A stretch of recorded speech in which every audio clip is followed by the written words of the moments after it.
To day 2 of the caucus, Becoming More. It's great to see so many people, some familiar faces from the last few days and some people who have travelled from far and wide to be here. Not to mention an amazing lineup of guests today that we're going to hear speaking, so we're super grateful that you're all here with us. I just want to explain very quickly indeed what this is. This is what we're calling Becoming More, a caucus 10 years after the first large-scale caucus project that we developed in the Vanabbemuseum called Becoming Dutch.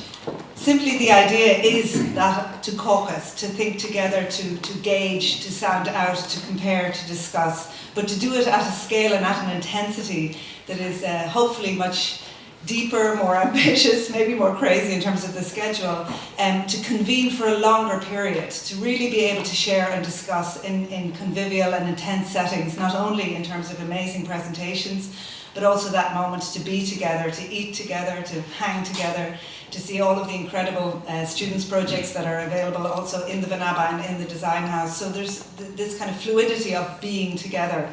And talking and thinking is for us really important to kind of gauge and have a sense of who is the constituency, who is the community.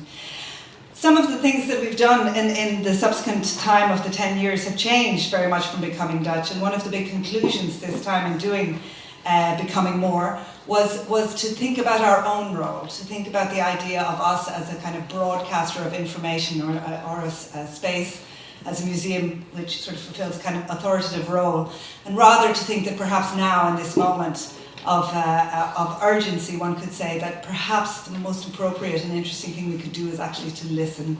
Perhaps not to always broadcast ourselves, but to understand and engage and caucus what are the kind of urgent questions and urgent issues at play within our community today. And to that end, we've been talking and working with many amazing people who have come to us with programming, come to us with issues that they think are important for us to sit and convene around. And so I'm really, really delighted to thank and to welcome Eric de Bruyn and Sven Lezingen here today to develop what they are calling the Future Caucus. Eric de Bruyn is the chair of the graduate program of Film and Photographic Studies at the University of Leiden. He's an editor of Grey Room and has curated film programs at the MUMAC in Vienna, Musée Pompidou in Paris, and the Whitney Museum in New York. His writings on contemporary art and film have appeared in many places: Art Forum, Art Journal, Grey Room, and Texter Kunst. Sven Lezingen teaches art history at the Vrije Universiteit in Amsterdam and theory at the Dutch Art Institute in Arnhem. And a lot of the Dutch Art Institute students are here today and very welcome, as well as in fact students from Leiden and from the Vrije University. He's the author of the books Secret Publicity, Essays on Contemporary Art, Idols of the Market, Modern Iconoclasm and Fundamentalist Spectacle, History in Motion, Time and the Age of Moving Image, and Cultural Revolution, Aesthetic Practice After Autonomy. Currently he is editing the reader Art and Autonomy, which will be published later this year by After All. So I'll invite Eric to the stage to explain to us what I hope such a feast of intellectual thinking that we're going to have today, and to explain really why and how they thought to convene and to curate this day called the Future Caucus. Thank you. So thank you, Annie.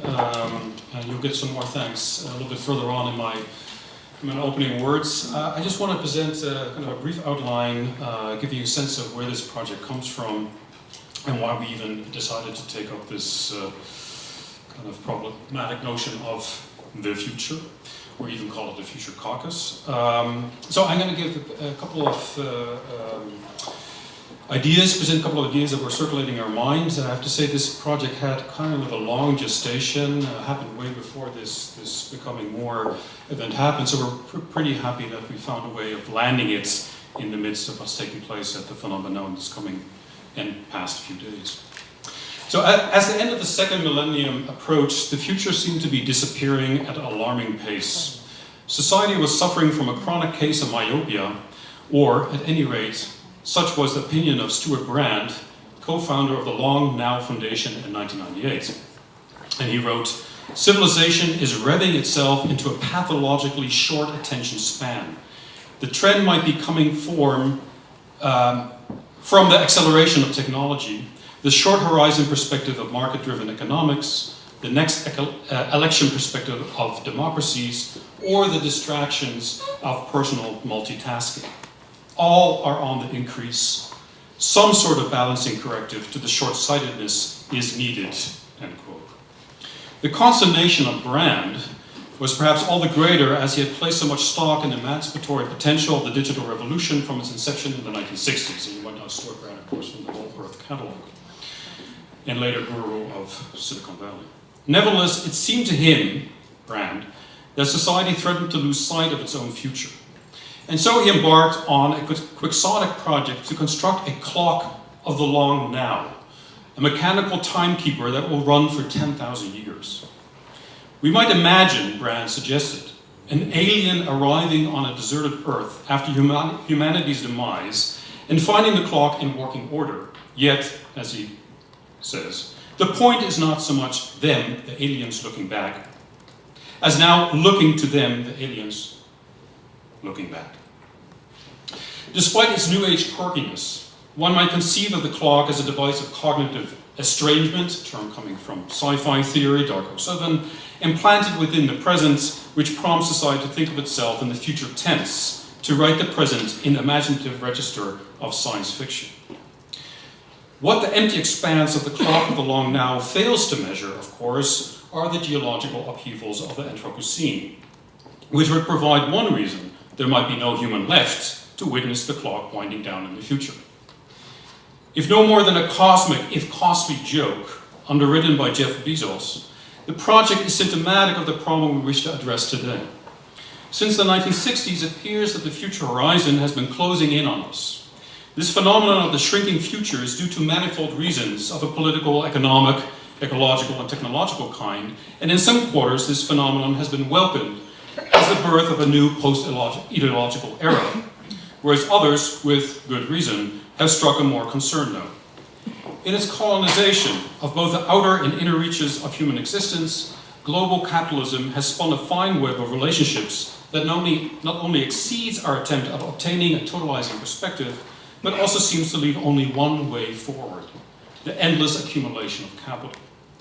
What this closed perspective does not visualize, however, is a kind of metabolic drift of capitalism, its extraction and exhaustion of resources, both human and non-human, which for instance has been addressed in terms of a sleepless 24/7 society of constant engagement and interaction by Jonathan Crary, or the rise of the Carbon Liberation Front in McKenzie Wark's recent molecular red theory for the Anthropocene.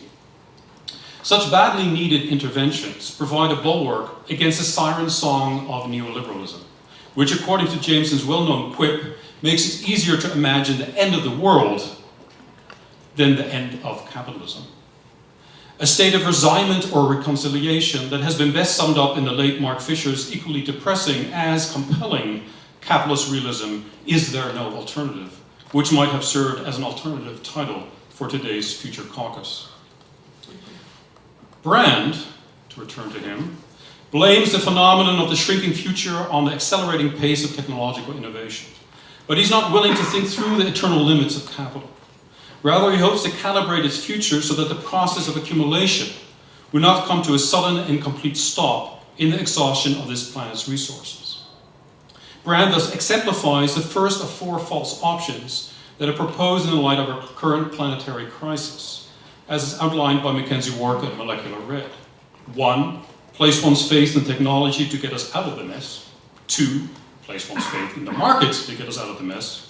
3, place one's faith in individual accountability, that is reducing one's carbon footprint. Or 4, place one's faith in the return to a more romantic conception of nature, whereby, I guess, we all stop and shop at Whole Foods.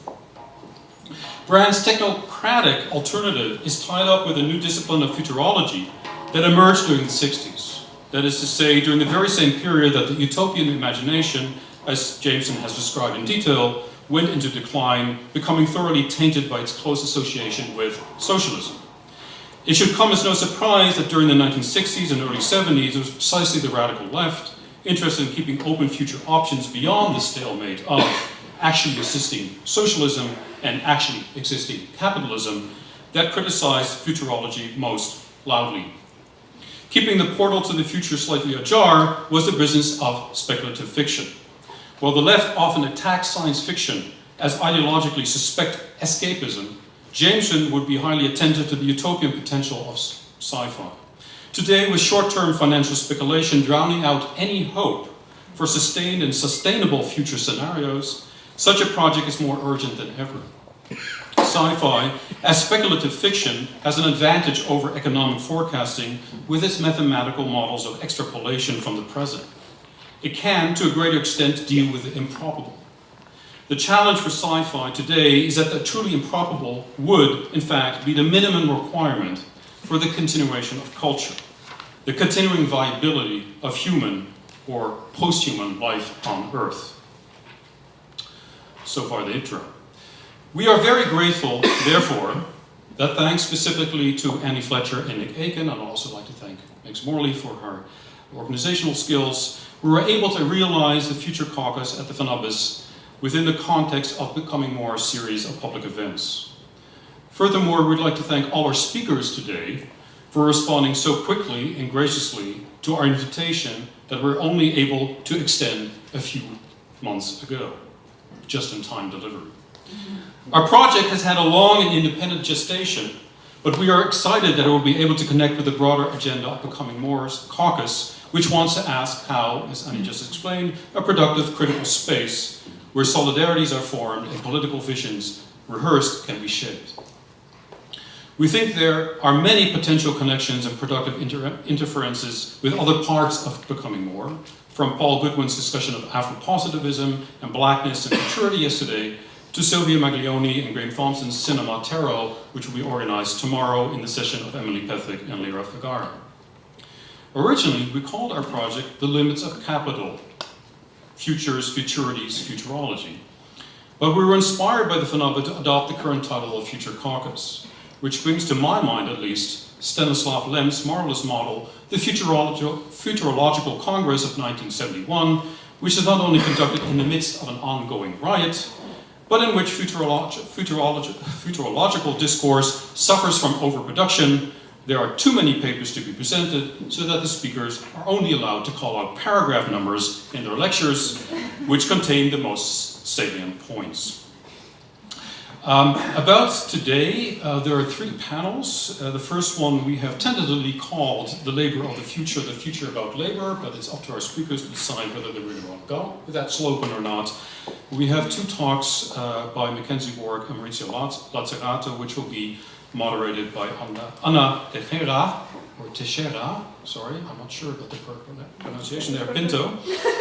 Anyway, okay, we will then break at 1 for lunch, continue with the second panel, Speculative Practices, which will be introduced by my co-organizer, Sven Luttigen, with Dieter Dietersen and Marina Fischmidt, and we'll end on a discussion about socialist and Afro-futures on film by Doreen Mende and Kojo Eschen. I think we decided this is going to be a self-regulating panel.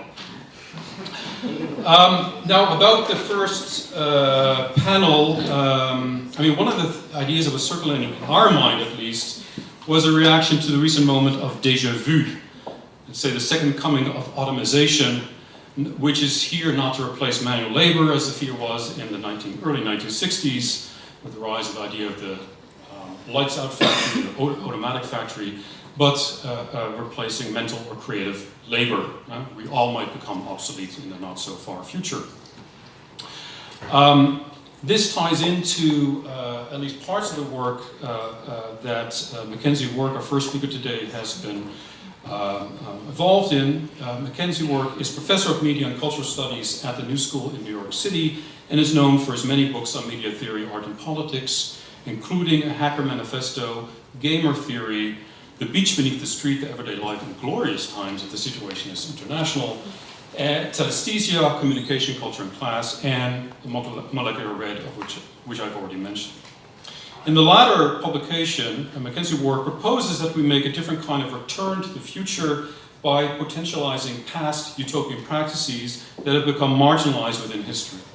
He has pointed out the importance of investigating alternative collaborative practices of technoscience in which the human and inhuman are intermingled and co-articulated. Rather than a past focus and critical theory on political and cultural theories of the subject, or more recently, its obverse, speculative theories of the object. He has found such futural models, for instance, in the notion of techtology, proposed by Alexander Bogdanov in the early 20th century, and has extended its implications to the more recent work of Donna Haraway, Karen Barad, and the sci-fi writer Kim Stanley Robinson, among others. His paper today is titled Paradoxical Modernism. Let me also already introduce our second speaker, Maurizio Lazzarato, who's co-founder originally of the journal Multitudes and author of the highly influential essay Immaterial Labor. Among his many books, besides the mentioned, there are Science and Machines, La Révolution du Capitalisme, Expérimentation Politique, Marcel Duchamp et les Refus du Travail, and translated into English, The Making of the Indebted Man and Governing by Debt of 2013. In that last book, Governing by Debt, Lazzarato proposes a return to another kind of futural project, which has been relegated to limbo by the workers' movement insistence on the emancipatory power of labor, namely the refusal of work, which was initiated among other places in Paul Lafargue's The Right to be Lazy of 1883, Majevich's Laziness, the Real Truth of Mankind, which has recently been translated into French, and Duchamp's General Practice of Life, non-work. Lazzarato writes with a touch of irony, in homage to Paul Lafargue and his refutation of the dogma of work, I call laziness, that is, I'm speaking here for Lazzarato, laziness political action that at once refuses and eludes the roles, functions, and significations of the social division of labor, and in so doing creates new possibilities, end quote. Lazzarato's paper is called today, We Do Not Need the Future, but a War Machine, and will argue, firstly, against accelerationists that the revolutionary time is the present, not the future, and secondly, that the question of work must not be related to the technical machine of automation and algorithms, but to the social machine as a machine of war. And we thank Mira Adumier for also stepping in at the very last moment to provide a simultaneous translation from French into English. Finally, as I already announced, our moderator of this panel will be Anna Teixeira Pinto, who is writer and cultural theorist based in Berlin. She's currently a lecturer at the Universität der Künste in Berlin and a research fellow at the Leuphana University Lüneburg. Her writings have appeared in publications such as Efflux Journal, Moos, Frieze, In Aesthetics, Manifesto Journal, and Textus der Kunst. So far for me, and I would like to ask McKenzie Wark to come forward. Many thanks for the invitation to be here today. This was called Paradoxical Modernism, but my cat Pickles changed the title. And I think it's better as Paradoxical Modernismo, bracket minus 9088A. It just seems something like, I don't know, I think Pickles added something really cool there. Then this is, it's brand new, so it's a little bumpy. I wrote it for the occasion, but I'm not quite sure how this is going to work out. All right, Paradoxical Modernismo. The first paradox that attends thinking about futures may be that we really do confront a different kind of time, thus fulfilling one of the great desires of the modern as a worldview. And yet this different kind of time isn't modern at all. Indeed, it isn't even human. Accelerating the time of exchange value produced a rupture in a unit of geological temporality, the Holocene, that has been a constant and a given since the Ice Ages ended. Since the last phase change in geological time happened before humans were humans, we lack a language and a sensibility for it. Now the moderns were a heterodox lot, and perhaps all they have in common, and here I'm merely compressing Brett Jamison, is a certain figure of temporality. To be modern is to think, or rather to know, that the future will be qualitatively different from the past. For some moderns this was inevitable, for others a matter of will. For some it was desired, for others it was feared. There's still others that just had to be endured. In all cases, the future appears as a rather vast canvas onto which to project dreams, fears, longings, fantasies, the full gamut of rational and poetic talents. The future is in this sense a modern invention. The time to come for pre-moderns could be cyclical or apocalyptic. It could be a succession of lean years and fat ones. The idea of a qualitative difference between past and future is what I think is distinctively modern. But then so too was the waning of belief in this future. Perhaps the postmodern was a sort of disenchantment of the future, or with the future. Nothing was more modern, paradoxically then, than postmodernism. In some versions of the postmodern, the future would be more the same, the endless repetition of eternal capitalism. In other versions, the future simply could not be known, as time lost shape and acquired a random quality. Or a third version, if there was a future, it would be a rather sort of ethereal leap into messianic time. Perhaps we could risk a certain materialist, even vulgar Marxist account of this rise and fall of modern time as a component of the forces of production. Perhaps it arose out of the existence of accurate means of not only measuring but communicating time values. The architecture of modern time is not just in the spread of clock time, but in the coordination of clock time. Modernity runs on the timepiece and the telegraph. This capacity to transmit time was essential to the running of railways, the great infrastructure of modernity. Modernity ran on a technique that stabilised and regularised a grid of communicable time. From the era of the railway to air transport, communicable time made the synchronising of all kinds of complex, spatially distributed events possible, from production to warfare. The tapping of ever more extensive sources of fossil fuel energy to mobilise matter called for ever more elaborate forms of information, calling forth nature as a resource managed within this grid of communicable temporality. Now, one could think of modernity as a kind of second nature, although as Verneau insists, it's a term that Marx is perhaps only used ironically. Bourgeoisie takes its historical conditions of existence to be natural, but such conditions are only a second nature, an artificial one. And yet, it is as if an artificial nature that is not, it is an artificial nature that is not without its reality effects, and not to mention its own contradictions.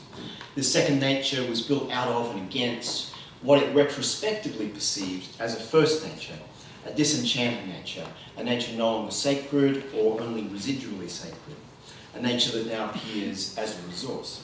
Right, so the paradox is to think that second nature actually comes first and then starts to designate what a primary nature is that's before it. And what's before it is then either something romantic or it's a resource.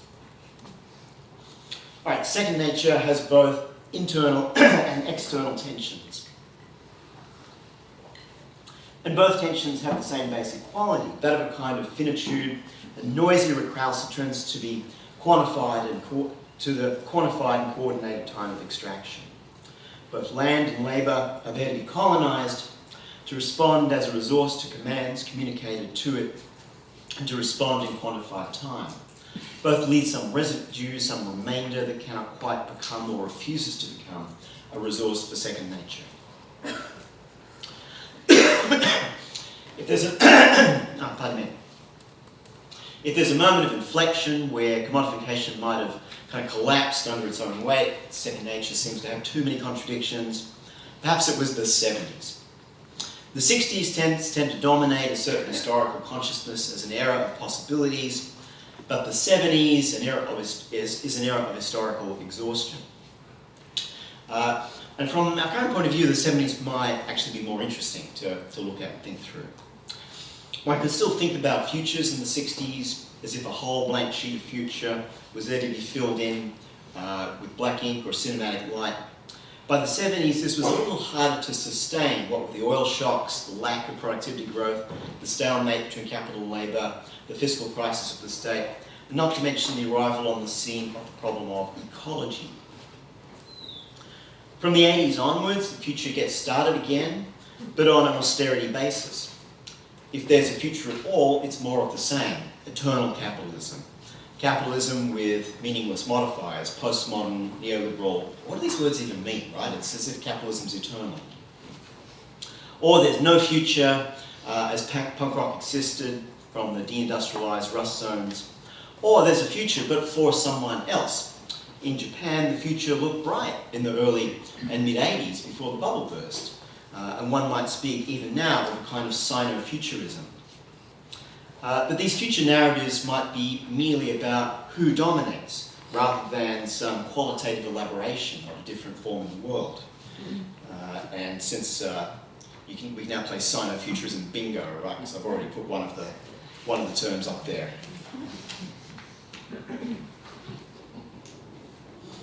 So what arose out of the blockage of modernisation in the 70s still lacks its own language and its own concepts, right? We still keep sticking modifiers on the old concepts. Perhaps it has to do with a still little understood instrumentalisation of information, which finally began to show results from the end of the 70s onwards.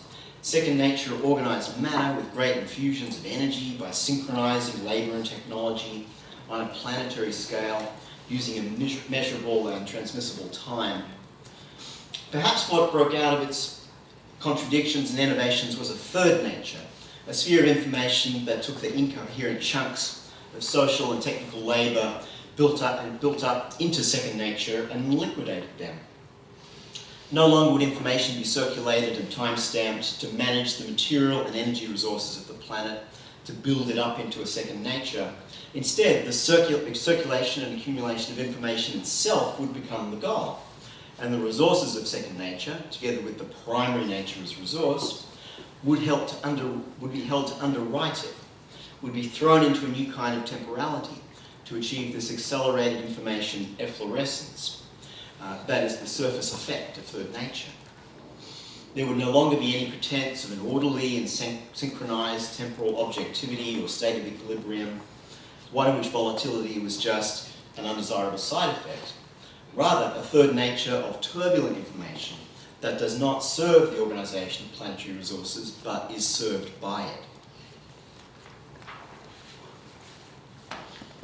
Now, what makes third nature possible is the development of another kind of technique. So remember, this is a vulgar Marxist story. It comes down to a break in the technical form of the means of production. More specifically, the focus here is on a new kind of techniques of time. In addition to the extensive vector of the timepiece and telegraphy, complicating it, adding new dimensions to it, is an intensive vector of computation, a folding of information into quartz clock time, a vast acceleration of the speed at which possible dispositions of the resources of nature and second nature can be proposed, compared, analysed and enacted. Third nature is in this sense not just a repetition of second nature as built form and primary nature as resource in an information matrix or image. It's a nature composed of every possible future state of those two prior natures considered as quantifiable and configurable resources. In third nature, all of the futures have already happened and are already happening over and over all the time. Time includes all its calculable futures in each instant and is recalculated each instant as each enacted instantiation of its resources changes the calculation. By the way, the Walmart data centers are as big as their distribution centers, right? Like Walmart is a data company. They don't sell things, they manage information. Third nature is a world in which all the futures all happen at once as possible outcomes. But all the futures are now in a very big, but in every other regard a very limited set.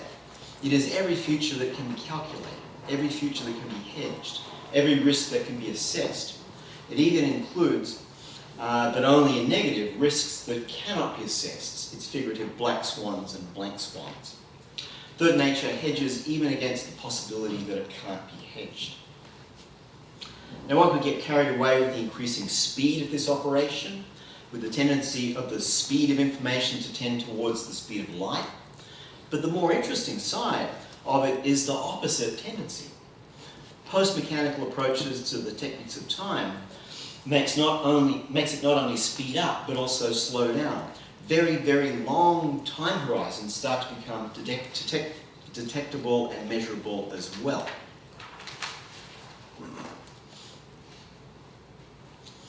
We can now measure the age of the universe, the age of the galaxy, the age of the solar system, the age and ages of the Earth. This development of insanely long duration is perhaps the most interesting aspect of what the techniques of time has enabled. It's a disenchantment of the eternal. Even the universe is not forever, and certainly the Earth is not forever. Third nature reaches out to, quantifies, models, and simulates even geological time. Indeed, it may be the time that it knows best.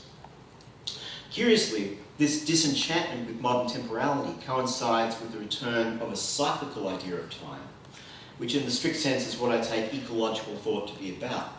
On the one hand, ecology brought the modern back in contact with nature, from which it had rather abstracted itself.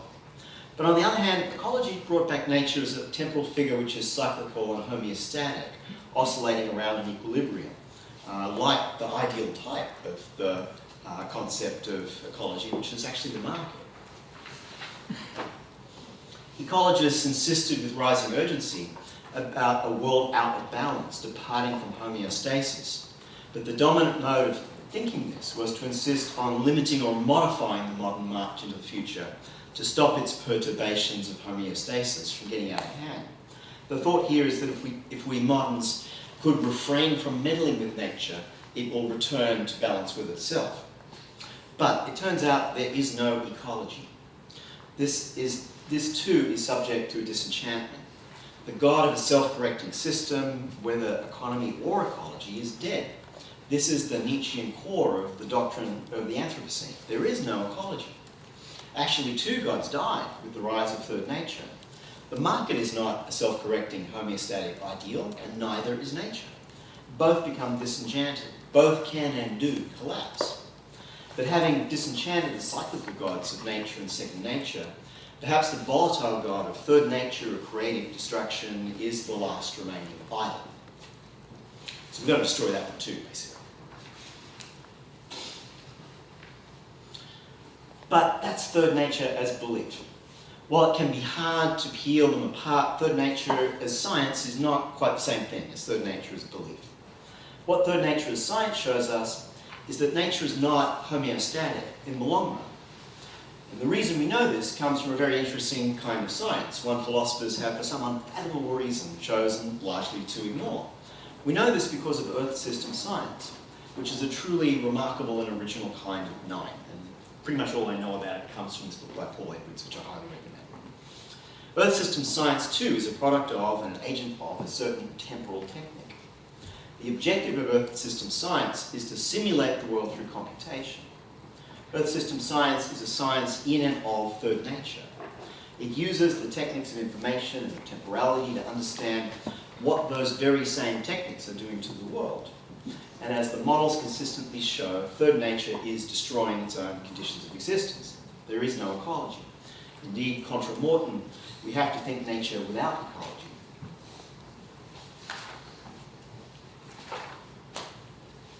So this is the sense then in which this is a rather paradoxical modernity in which we are living. Just when it looked like the acceleration of the transformation of nature into second nature, a quantitative expansion and speeding up of exchange value would not paint the picture of a genuinely novel future. It turns out that qualitative novelty will be the least of our worries. The supercharged development of nature, not only into second nature, but energetic built form, but also into a third nature of information infrastructure, at once accelerates and reveals the destruction of its own conditions of possibility. And so we arrive at the end of the modern, also at the end of the Holocene geological era. And what a short, weird trip that's been. And just when you thought things couldn't get any weirder, maybe there's a second paradox attendant to the first, that geological time has taken a novel turn, is showing up in a kind of temporality that's really its opposite. It's showing up in financial instruments. Now, it's a feature of the kind of finance that third nature enabled, that it does not just profit from the upside, it can also extract a return on market movements in any direction. It's a temporality with multiple possible time threads made possible by the instruments of options, puts, and swaps, and which trade multiple future times within present time, always and already. So it will come as no surprise that while some of the smart money is now treating fossil fuel reserves as unrealisable value, or is investing in smart energy grids or whatever, there's another approach going on as well, and that's to trade on all the possible downsides as well. It turns out that destabilising geological time opens up fascinating opportunities in economic time, as materialized in the temporal techniques of third nature. There's even, as Raz McKenzie points out, such a thing as catastrophe bonds, to be paid if a hurricane or an earthquake reaches a certain contractually agreed, scientifically determined magnitude. These may get more popular, as such catastrophes themselves get more popular. Rising sea levels and warmer waters seem to drive more and bigger earthquakes and hurricanes, respectively, so you can trade on disaster.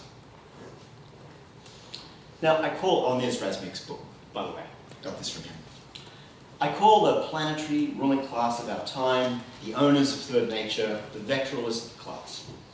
They own stocks, flows, and most importantly, the intensive and extensive vectors upon which information-driven, commodified extraction and coercion runs. They are responding in multiple and interesting ways to the fact that their days are numbered as the rentiers of this planet in this geological epoch. They have seen the signs and reacted accordingly by arming themselves and looting the last surplus to be had from the current geoeconomic regime. Luxury survivalism is now a market niche. Apocalypse as genre effectively forecloses thinking about multi-species life without the dominant commodity form. So we tend to sort of throw our hands up and go, nothing to be done, let's just have the last of the surplus, all right? So maybe apocalypticism is the discourse to sort of refuse here. And so it might be time to mobilise effective and imaginative resources to open a space for retooling a popular response, given that the futures the ruling class imagines entail shedding billions of us as surplus to their service requirements. William Gibson gives an eerie version of this. Anybody read The Peripheral? I really recommend this one. Right? In The Peripheral, the ruling class, like so wonderfully named the Klept. And they survive after also the charmingly named Jackpot in a London populated only by androids to service their needs. There's a plot of sorts that involves manipulating past events in stubs of time via a Chinese router. Back to Chinese Sino-futurism bingo. Which, if anything, is a figure for a narrative art of science fiction or imaginative futurism itself. So it's also a book about the art of science fiction. Now, returning to the world of theory, because I'm not a fiction writer, who has imagined past, present, future relations in a way that fully engages the natural and social sciences as well as the imaginative arts? Who is able to think natural time as something other than a residue or an ecological godhead? Who has offered what Wark usefully calls a cosmotechnics for understanding the inhuman interfaces that run between and constitute the human and the non-human? Perhaps in Gibson's imagination, as in Gibson's imagination, we need the stubs of past time to build out from into the present so that there might still be futures. And this might involve a third kind of paradox. Contrary to a certain Latourian conceit, there may well have been forms of modern thought and action that were fully capable of thinking the social and natural as constituted out of the same substance. And strangely enough, in what for Latour is doubly a dead letter, sometimes those modernists were also Marxists. Thinking outside the geological conditions of the Holocene might best be accomplished with the help of a certain paradoxical Marxist modernism, one which did not bracket off geological time and conditions. It's time to build a knowledge apparatus that does not depress and disable itself or others by spending too much energy drawing endless attention to the diminished space for livable futures, but rather builds capacity for producing livable forms of life regardless. This might be another kind of paradox, a modern thought that refrains from critiquing its own conditions of possibility, but nurtures them as an enabling myth. Maybe one could think of it as tagging the database of art and cultural history with metadata that connects past movements in Marxism and modernism with currently salient tags, so that this past work can resonate with current projects.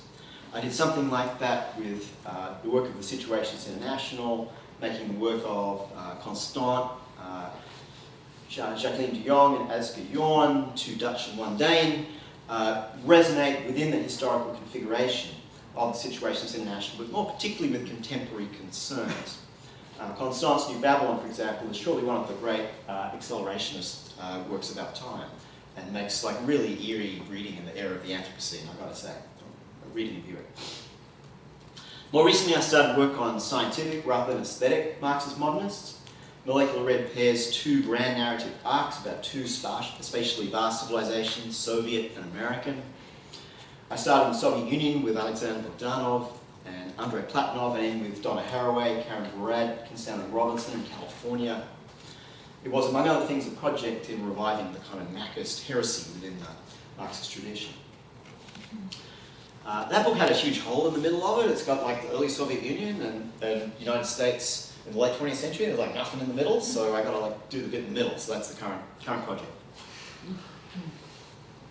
So I'm currently working on a companion project on the social relations of science movement in Britain from the late 20s to the mid 50s. This is getting reissued next month. And it's the original accelerationist text, right, from 1929. So this is going to fill the hole in Molecular Red. It's a sort of strange kind of family portrait, including the siblings, J.B.S. Haldane and Naomi Mitchinson. Haldane's first wife, Charlotte Haldane, J.D. Bernal, and at least one of his many lovers, Margot Heinemann, and as well as Joseph Needham. I published a bit on Bernal and Needham, but today I just want to end with a few thoughts about J.B.S. Haldane, who's a really crazy but forgotten figure. Oh, there's Charlotte, and there's Haldane. Haldane was one of the founding figures of population genetics, but he was also a larger-than-life public figure. Charlotte Haldane, who we met when she interviewed him for her newspaper, invented a kind of popular science journalism in the 20s. And J.B.S. Haldane turned out to be one of his star writers. They were both radicalized by the rise of fascism. It's the reason I think we need to look back at the 30s. It's like that fascism thing might be back, so who can help us think that? But anyway, they both joined the Communist Party when that seemed like the only organisation that was actively opposed to fascism, but which also stood for progress, science, enlightenment.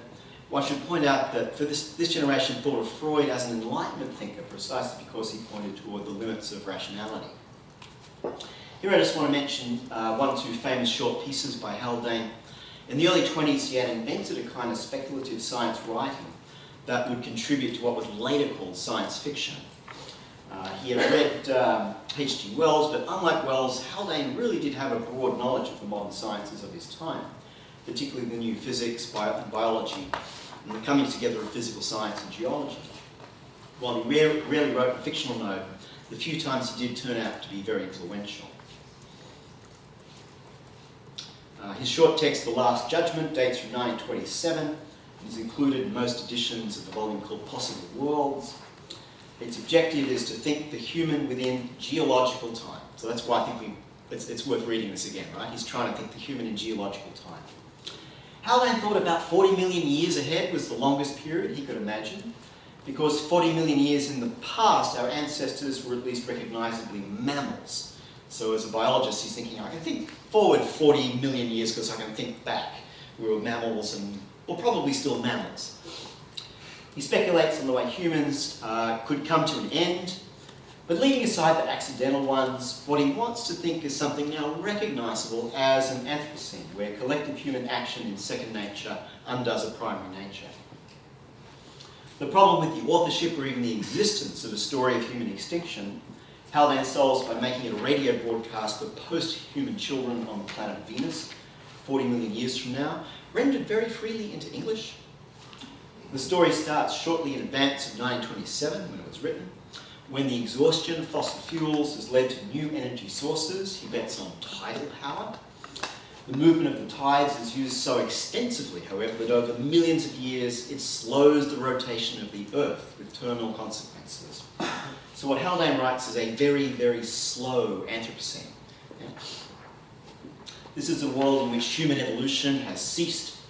The sense of pain has been abolished, as indeed it sort of has in the United States with the opioid epidemic. I don't know if you guys are having that here. There are mostly failed attempts at exploring other planets with multi-stage rockets and solar sailing. Meanwhile, humans are destroying their own planet and leading to a mass extinction.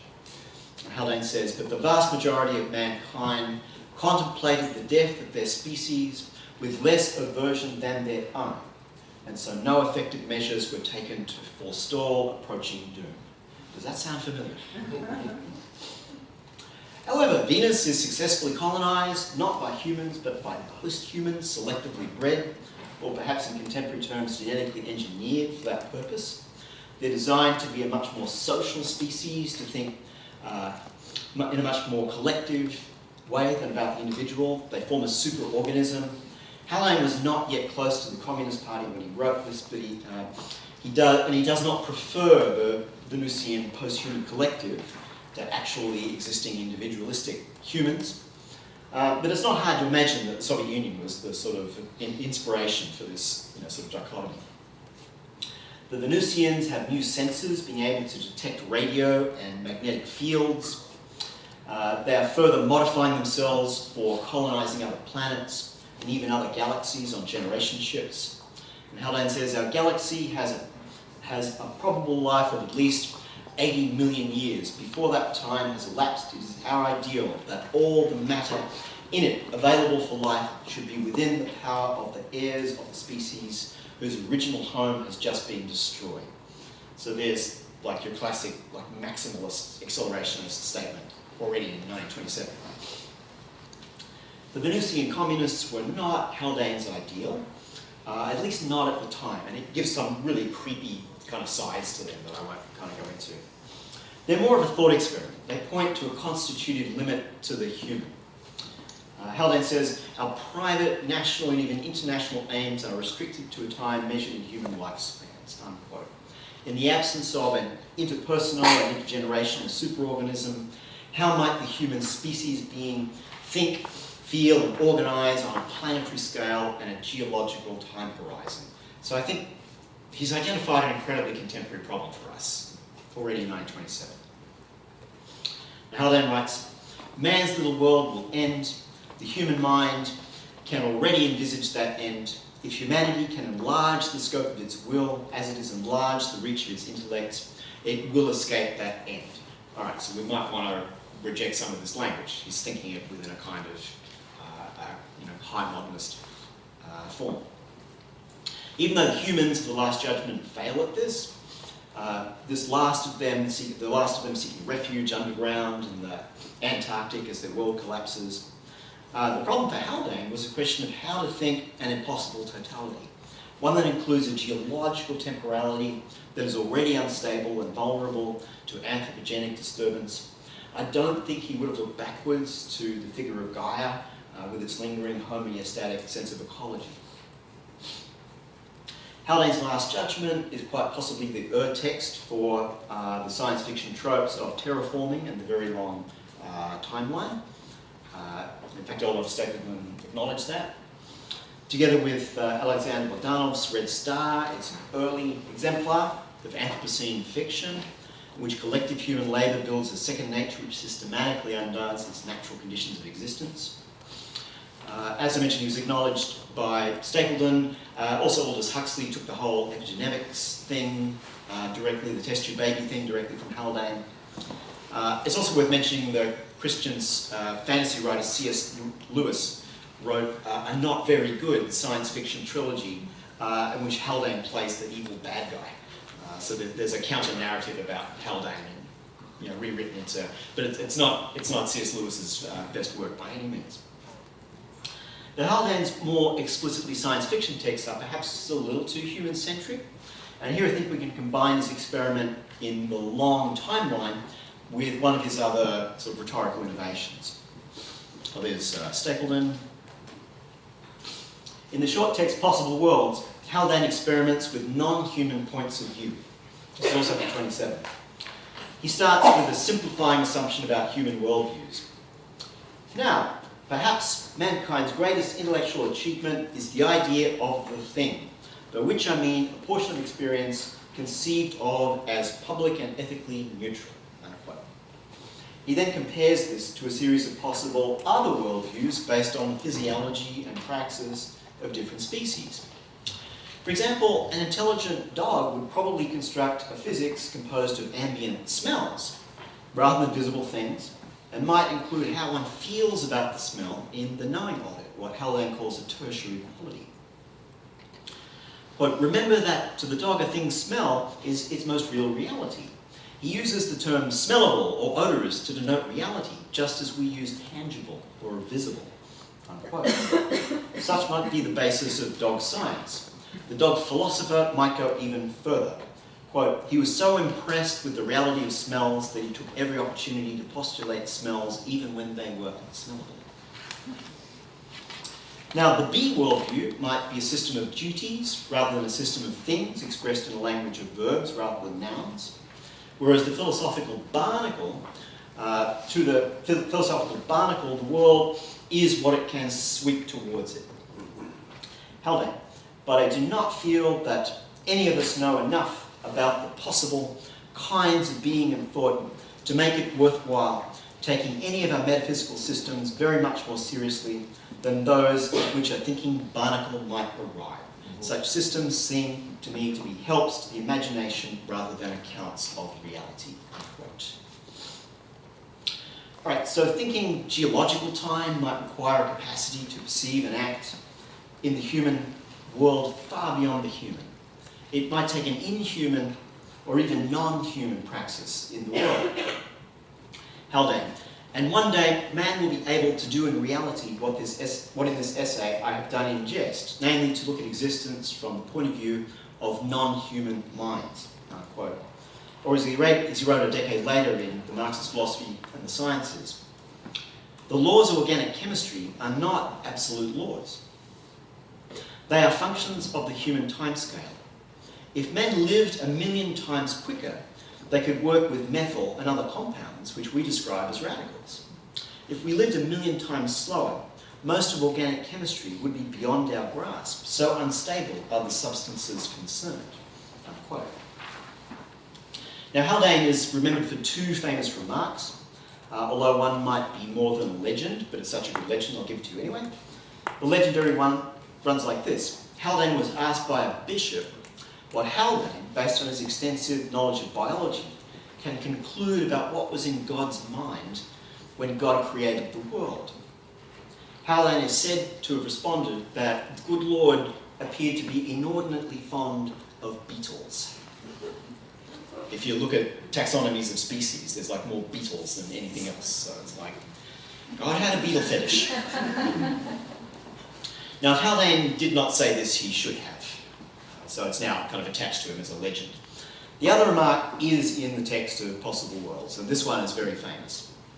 Now, my own suspicion is that the universe is not only queerer than we suppose, but queerer than we can suppose, unquote. Which in the current context I would gloss as follows. To perceive the world in any useful way is to become post-human. It is to extend the inhuman apparatus of perception and cognition further and further into the non-human world. In the language of this text, only by a further elaboration of third nature can the unstable and now collapsing regime of second nature and its underlying nature even be perceived. The universe is not only queerer than we suppose, but queerer than we can suppose. And indeed, Karen Barat has given that a whole extra sense of meaning and resonance, which I think is actually appropriate and Haldane would have recognised. Well, compare this remark with a lesser-known remark by Haldane. The future will not be as we wish. Lurking in the Marxist modernism of the interwar years is what one might... Oh, and this is, queerer than you suppose. You got that slide. Haldane's thought experiments on... lurking in the Marxist modernism of the interwar years is what one might risk calling a kind of post-human empiricism. Haldane's thought experiments on bee philosophy and barnacle science point towards ways in which perception really was being extended by inhuman perceptual apparatus towards a non-human world, and indeed was reconfiguring what that non-human world and what the human species being could actually be or become. And this is our last paradox then. Only by becoming inhuman will the human endure. Thank you. Bonjour à tout le monde. Alors, je vais me concentrer sur sur la réintroduction des concepts de futur dans la pensée contemporaine. So he's going to concentrate on the introduction of future in the modern thought. Et pourquoi cette façon de penser le futur, c'est un point de vue réactionnaire? And why this way of thinking future is reactionary. Pourquoi avec cette conception du futur, on réintroduit tout un modernisme qui est aussi réactionnaire? So why with this conception of future we are reintroducing, une conception du futur? Du modernisme, So a conception of modernism that is also reactionary. Alors, et pourquoi? Parce qu'en réalité, la critique du futur a été déjà faite par le mouvement de 68. So basically because the critique of future was already made by the movement of 1968 De façon très radicale. in a very radical way. Là, on revient, on passe, on fait comme si cette critique des mouvements de 68 n'avait pas eu lieu. So now we're doing as if this critique of 68 didn't happen. Et on réintroduit, et notamment avec l'accélérationnisme, ce concept d'inventive future, accelerative future. And we are reintroducing it, notably with the movement of accelerationism, this idea of thinking of the future, reinventing the future.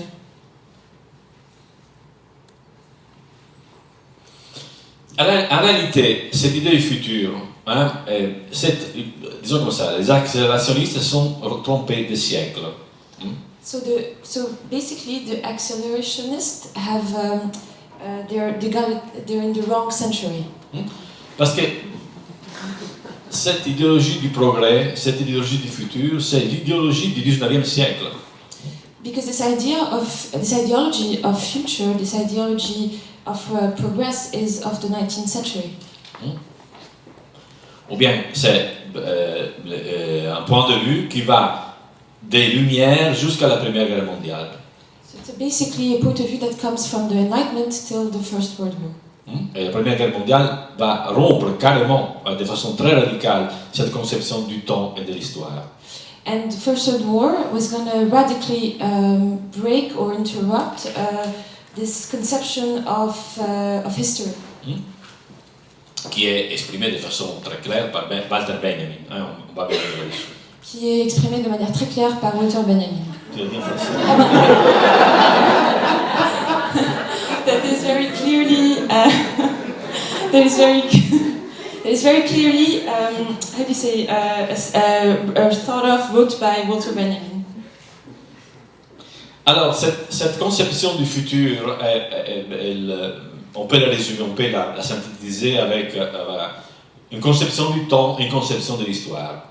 So this conception of future can be conceptualized as a conception of time and a conception of history. Donc c'est la conception du 19e siècle. So 19th century conception. L'histoire a un sens. So history has a sense, a meaning. Oui. Et ce sens, c'est celui du progrès. So it's the meaning. The meaning is that of progress. Et une direction. L'histoire a une direction. Elle est tournée irrésistiblement vers le futur. Then this history has a direction. It is irresistibly turned towards the future. Et ce futur va être forcément meilleur qu'aujourd'hui. And this future is definitely thought of being better than it is now. L'histoire porte en soi des possibilités d'émancipation. So history carries in itself a possibility of emancipation. Qu'il s'agit de réaliser contre le capitalisme. That we have to make realizable against capitalism. Donc il y a cette conception de l'histoire, mais aussi une conception du temps, que les accélérationnistes vont résumer. So there's this conception of history and there's a conception of time that the accelerationists are going to, Ils vont réactualiser. That they are going to reactualize. Donc je vais dire la conception du temps de cette théorie. So he's going to state now the conception of time of this theory. Le passé est complètement dévalué. So the past is completely devaluated. On ne peut rien apprendre du passé. Nothing can be taught from the past. Le passé ne peut rien nous enseigner. And cannot teach us anything. Tandis que le présent, c'est seulement un moment de passage vers le futur. And the present is only a moment of transition to the future. Donc la temporalité, c'est une temporalité du futur. So the temporality is a temporality of the future. Le présent, c'est seulement un moment par lequel on est obligé de passer pour accéder au futur. So the present is only a moment in time that we have to go through in order to go into the future. La société est tournée vers l'avenir. Society is turns toward the future.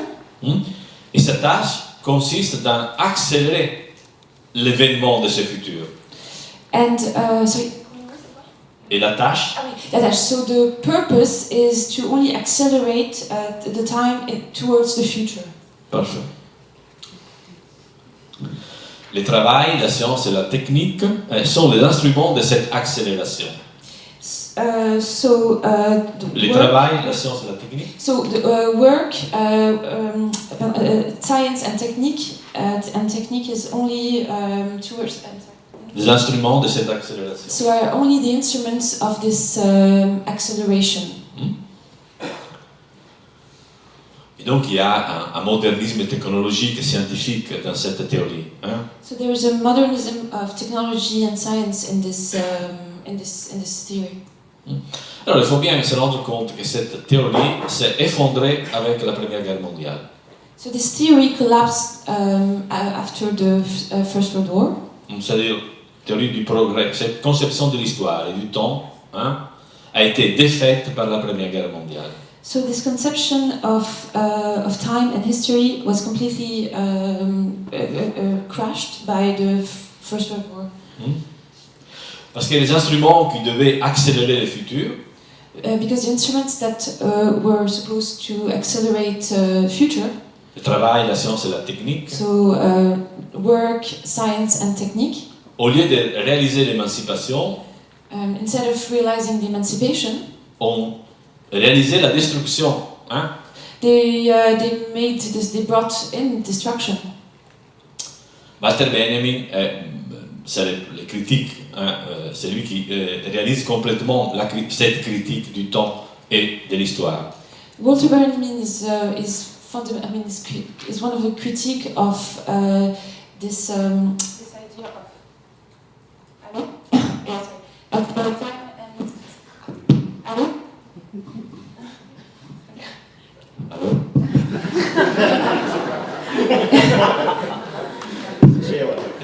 Oui, ça marche. So time and history, you're saying? Ouais. So the critique of time and history.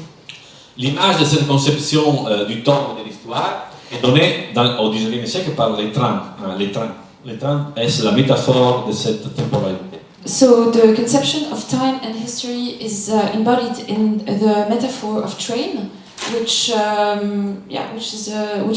symbolizes this temporality. Et pour différentes raisons. So for different reasons. Et Benjamin prend cette métaphore et la renverse complètement. So Benjamin takes this metaphor and completely puts it upside down or reverses it. Parce que pour Marx, dit Benjamin, la révolution, c'est la locomotive qui tire les trains. So for Marx, according to Benjamin, revolution is the engine that brings the train forward. Le problème, c'est occuper la locomotive et accélérer le mouvement du train, donc du progrès. So the problem is what? Occuper. It's to take over or hijack this locomotive and accelerate the train. Ouais. C'est le mouvement d'accélération en tant que tel. So it's the accelerationist movement by itself. Ouais. Benjamin dit que cette idée est complètement révolue. So Benjamin says that this idea is completely of the past, or. Il ne faut pas accélérer le mouvement du train. So we should not accelerate the movement of the train. Mais il faut tirer les freins. We have to stop les freins, the brakes, pull the brakes, yes. Et descendre du train. And step down of the train. Donc l'accélération, c'est terminé. So acceleration is over. C'est toute une autre façon de penser la politique. There's a completely different way of thinking politics. C'est-à-dire, tirer les freins, ça veut dire c'est le moment de rupture. Hein? Il faut rompre. Hein? So pull the brakes is a moment of rupture. It's a moment where we have to stop. Ouais, parce que les promesses que le travail, la science et la technique tenaient avaient en soi. So Les promesses. the promise, comment on dit promesse? The promises that the technique and science gave. Ouais, ne sont pas, la guerre a démontré qu'elles ne sont pas tenues. The war showed that they were not fulfilled. Ouais. Et donc il faut complètement changer la façon de penser la politique. So so we have to completely change the way we think politics. La façon qu'on a de penser le futur avec les accélérationnistes, on revient au 19e siècle comme si les deux guerres totales n'avaient pas eu lieu. So with accelerationists, it's to think again back to the 19th century as if the two world wars did not happen. Donc, en réalité, cette idée de Benjamin a été continuée par le mouvement de 68. So basically, this idea of Benjamin was continued with the 68 movement. Alors, les premières à avoir compris, ce sont les féministes. The first to have understood this are the feminists. Alors là, je cite une italienne qui s'appelle Carla Lonzi. So I'm citing an Italian called Carla Lonzi, qui a écrit un livre que je vous conseille de lire, qui s'appelle Crachons sur Hegel. So she wrote a book that he highly recommends called Let's Spit on Hegel, or Spit on Hegel.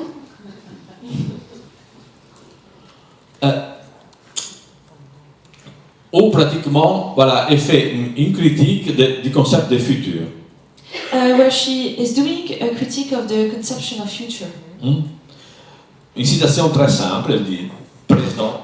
So a very simple citation: present. Et pas futur. Present and not future. Et ça exprime les changements radicaux de point de vue. And it shows a radical change in perspective or point of view. Le futur ne reste qu'une promesse. The future is only a promise. C'est quelque chose à réaliser. It's something to be realized. Quelque chose qui est renvoyé à demain. Something that is for tomorrow or renvoyé, tu sais, yeah, for tomorrow basically. Tandis que le problème c'est ici et maintenant, comme on disait en 68. Hein? C'est ici et maintenant. So it's now and here. Comme disait en 68. How it was said in 1968, now and here.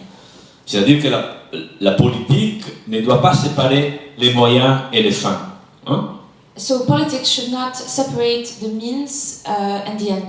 Hein? C'est-à-dire qu'on ne peut pas renvoyer en disant on fait des sacrifices aujourd'hui pour réaliser un demain meilleur. Hein? So basically we cannot say that we will sacrifice the now for a better future. Hein? Il faut que la politique soit immédiatement, au même temps, processus d'émancipation maintenant, pas demain. So politics have to be a processes of emancipation right now and not in the future or tomorrow. Et donc, là j'ai une citation de Carla Lonzi, je vais citer une citation de Carla Lonzi. So Carla Lonzi, citation.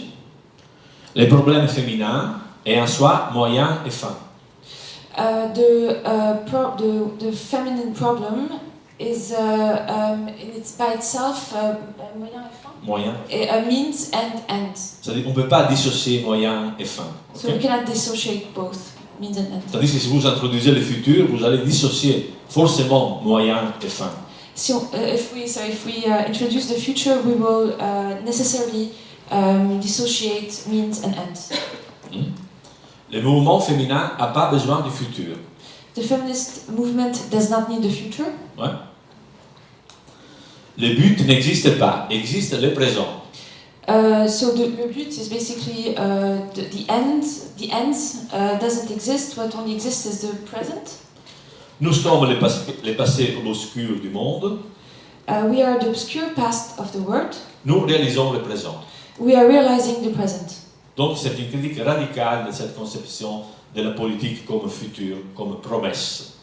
So it is a radical critique of this politics as a future or as a promise. Et ça implique beaucoup de choses de ce point de vue. And this point of view carries a lot by itself, in itself. Donc d'abord, le présent, c'est un présent de rupture. Hein. First of all, the present is a present of rupture. C'est pas un présent d'accélération. Il faut rompre avec le capitalisme. Hein. Il ne faut pas accélérer. So we should have to do a break with acceleration. Oui. Yeah, we have to do a break with the accelerationist. Mais parce que la rupture, c'est pas seulement une rupture, c'est une rupture parce que la rupture va introduire de nouveaux possibles. Hein? The rupture, or the break is not just a break, but it will introduce other possibilities. Des possibilités qui n'étaient pas déjà contenues dans le présent. It will introduce possibilities that are not foreseeable in the present. Il n'était pas contenu dans la science, dans la technique et dans le travail. That are not possibilities that are not contained in science, work, and technique. Ça, c'est le point de vue accélérationniste, le point de vue du 19e. Hein. Les possibles sont déjà contenus dans la science, les techniques, le travail. So this is a very accelerationist 19th century point of view. So the possibilities are in work, science, and technique. Et il s'agit seulement de les réaliser en accélérant, parce qu'elles sont déjà là. So since they are already there, they have to be realizable by accelerating. Tandis que là, on dit, voilà, les possibles ils sont créés par la rupture. Hein? So whereas in this point of view, the possibilities can only be created in the break or the rupture. Il y a une autre citation de Michel Foucault qui dit exactement la même chose. Michel Foucault says the same idea. Donc Foucault, dans un article, énumère les modalités de lutte de 68. So in an article, Foucault enumerates the different modalities of lutte struggles of 1968. Oui. Et il dit, les gens n'envisagent pas la solution à leurs problèmes. People cannot envisager, they cannot consider the solution to their problem. Ouais. Puissent résider dans un quelconque avenir. Puisse consister dans un quelconque avenir. And that can be in a possible future. Ouais. Avenir, c'est bon. Yeah, future. Yeah. Donc la solution des problèmes, c'est pas dans l'avenir, dit Foucault, c'est dans le présent. Hein? So the solution to the problems are not in the future; they are in the present. C'est-à-dire que le futur, c'est toujours une promesse de libération. A future is always, in that sense, a promise of liberation. Tandis que là, le problème, c'est pas promettre, c'est s'organiser maintenant, hein, pour penser l'émancipation immédiatement. Because basically, it's not about doing promises in the future. It's about finding solutions now to problems and organize ourselves in the present.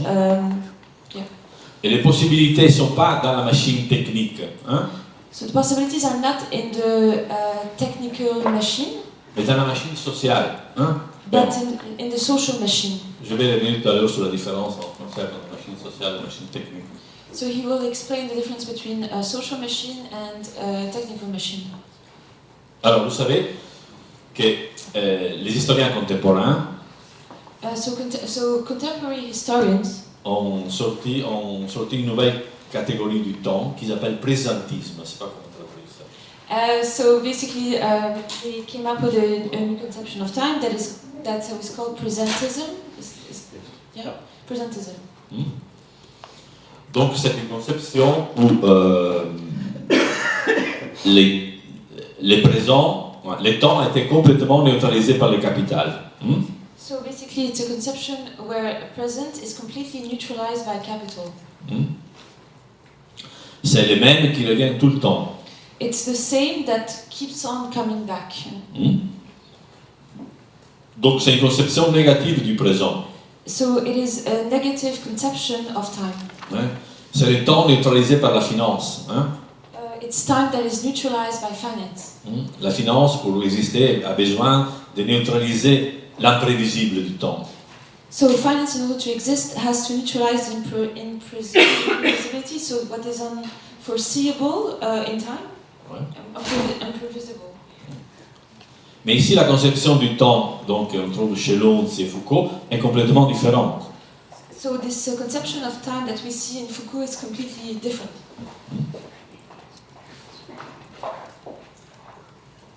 Parce qu'elle dit pratiquement, il ne faut pas renvoyer les changements à demain, il faut les penser et l'engager immédiatement. So we shouldn't do those changes in tomorrow, but realize it now in the present, today. Cette conception du futur, en réalité, elle contient en soi encore un point de vue théologique. Théologique? Théologique. So this conception of future buries theological Point de vue. Point of view. C'est-à-dire, effectivement, c'est le monde à venir. So basically, it's the word of the future of the L'espoir dans un autre monde, dans une autre vie, que la religion va nourrir. So basically, it's hope that is in another life, in another time, that religion will feed. Et là aussi, on a une chose très intéressante chez Foucault, chez Michel Foucault. So there's also, and here we have something very interesting in Michel Foucault's work. Donc, il a exprimé dans les 2 derniers cours qu'il a fait au Collège de France. So that he stated in his 2 last courses or seminars that he did in the Collège de France. Que pour renverser ce point de vue théologique, so in order to renverser, to swipe back or to reverse this theological point of view. l'objet c'est pas un autre monde, mais un monde autre. So it is not the object is not another word, but a word of otherwise. Yeah. Donc la vie, le problème c'est pas une vie, une autre vie, mais une vie autre. So the problem is not another life, but life otherwise. Ouais. Vous voyez le changement radical de point de vue. Donc 68, le mouvement de 68 a amené cette critique au concept de futur. So this is a radical point of view, and the movements of 68 brought this idea in the movement, in the future movement, in movements of the future. Et là, on se retrouve avec cet retour du futur, du technologisme, de l'hypertechnologie, du modernisme.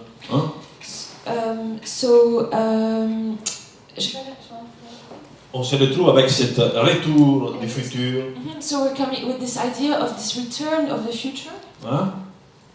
Retour de l'hypertechnologie. So the return of the hyper-technological. De l'hypermodernisme. The hyper-modernism. Qui en réalité, c'est pas une critique du capitalisme. Which is not a critique of capitalism. C'est une idéologie qui accompagne le capitalisme. It's an ideology that goes hand in hand with capitalism. Malheureusement, a beaucoup de succès dans le monde de l'art. Je ne sais pas pourquoi, mais bon, ça a beaucoup de succès dans le monde de l'art. So unfortunately, it has a lot of success in the world of art. Parce que ça représente, c'est pas quoi, un changement qui n'existe pas en réalité. So because it represents some change that doesn't perhaps exist in reality. Parce qu'il y a une conception du capital qui est complètement erronée. Because there's a completely erroneous or false conception of capital. On comprend le capitalisme seulement comme capacité d'innovation continue. We understand capitalism as a capacity for innovation that is endless, continuous. Comme déterritorialisation toujours en marche. Like a deteriorization that is continually happening. Comme abstraction du travail, hein? Like an abstraction of work. Toujours plus poussée. Ever more, ever more poussé, pushed. Plus loin. Ouais, further, ever, yeah. Mais en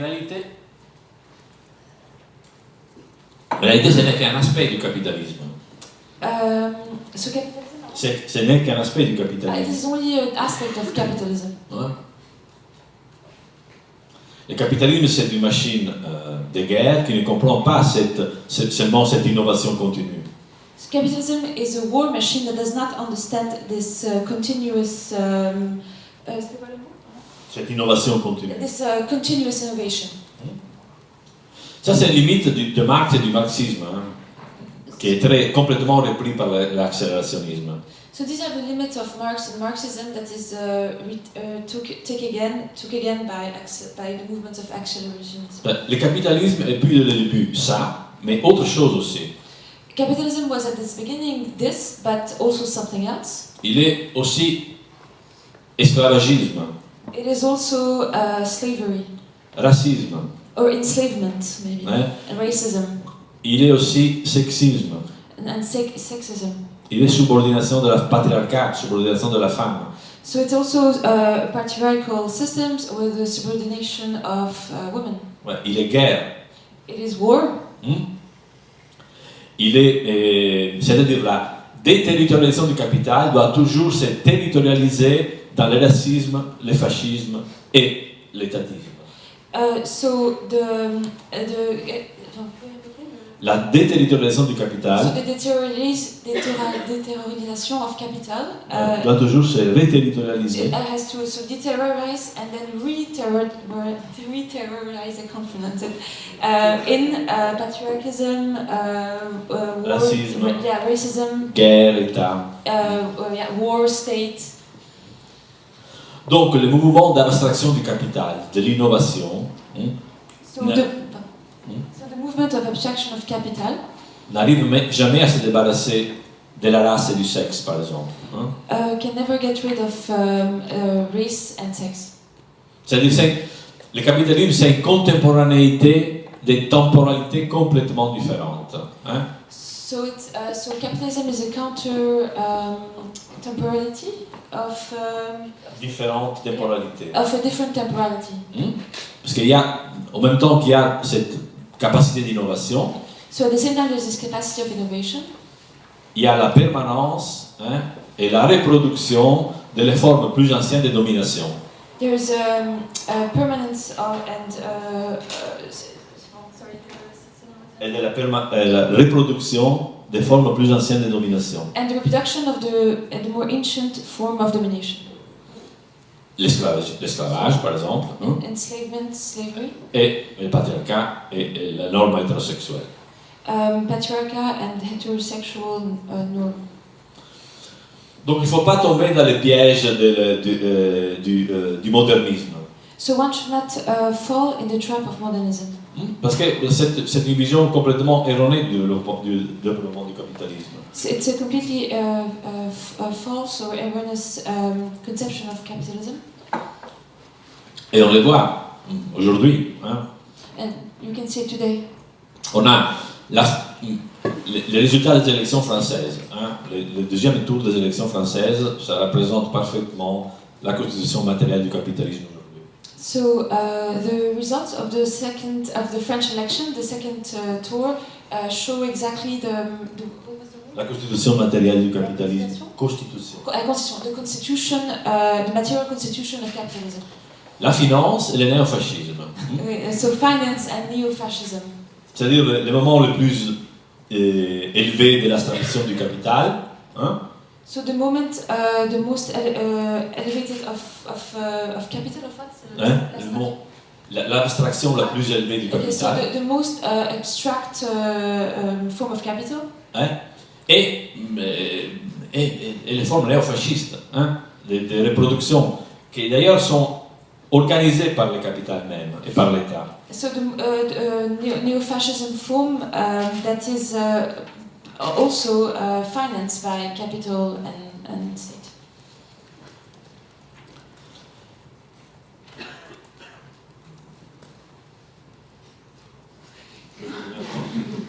On peut continuer ou...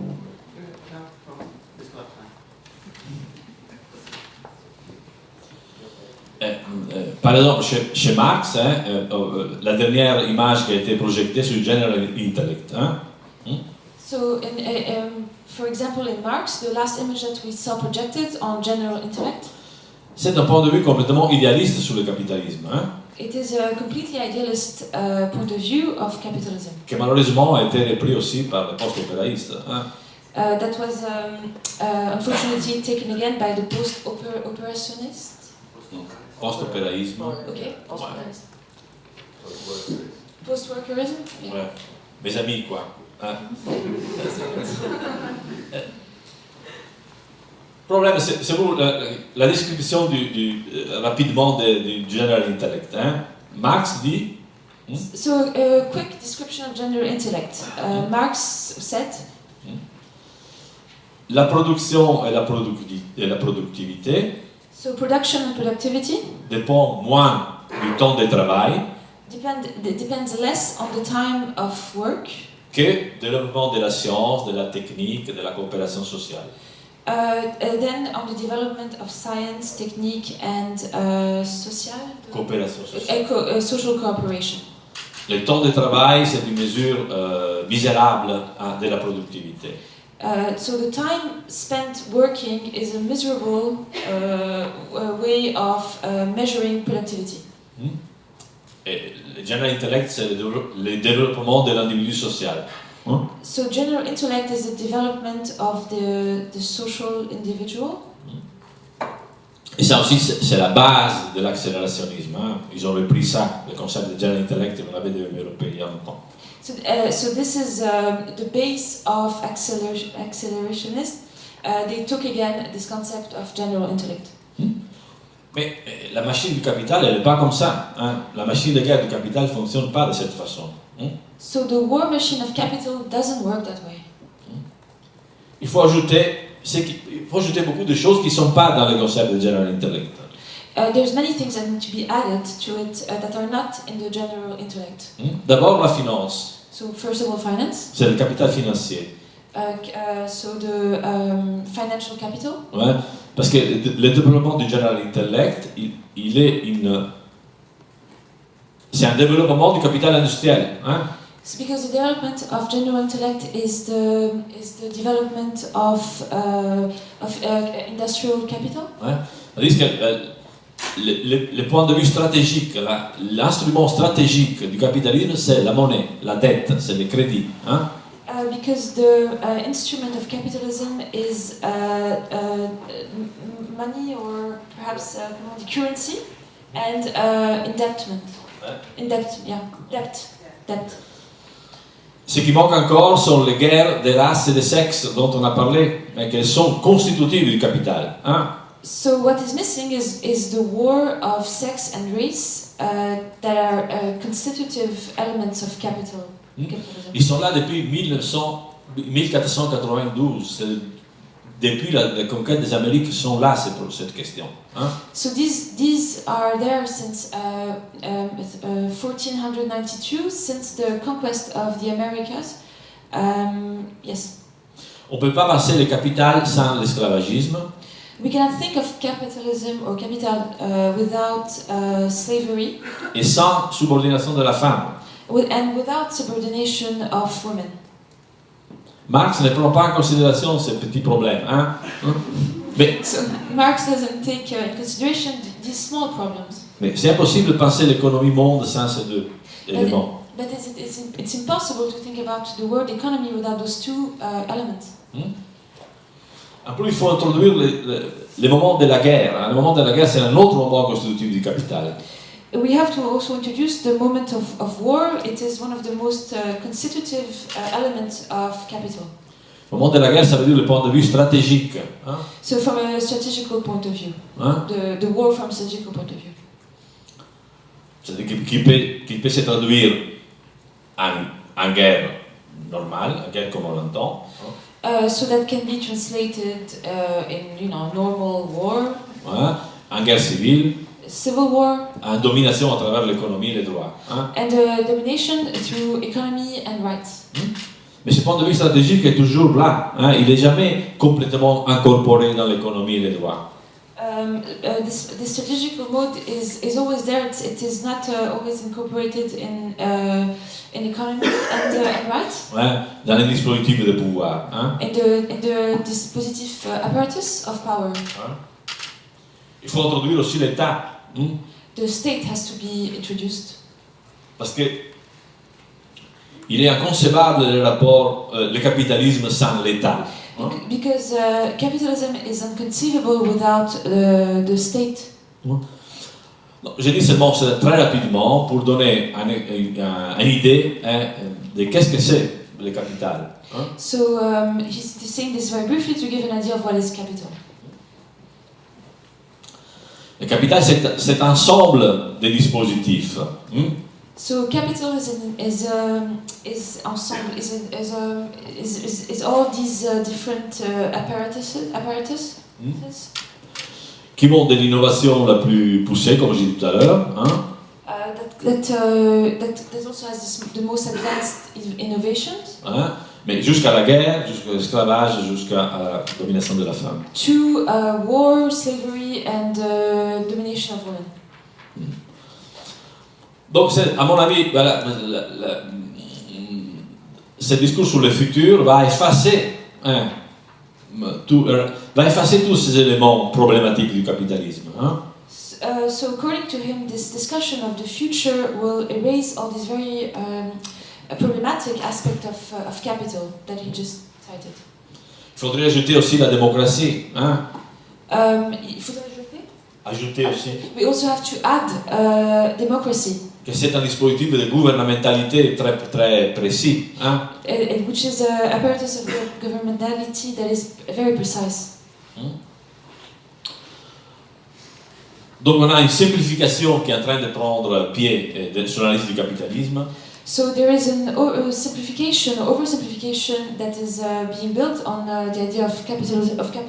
Une naïveté, quelque chose de naïf qui est pensé par rapport au capitalisme.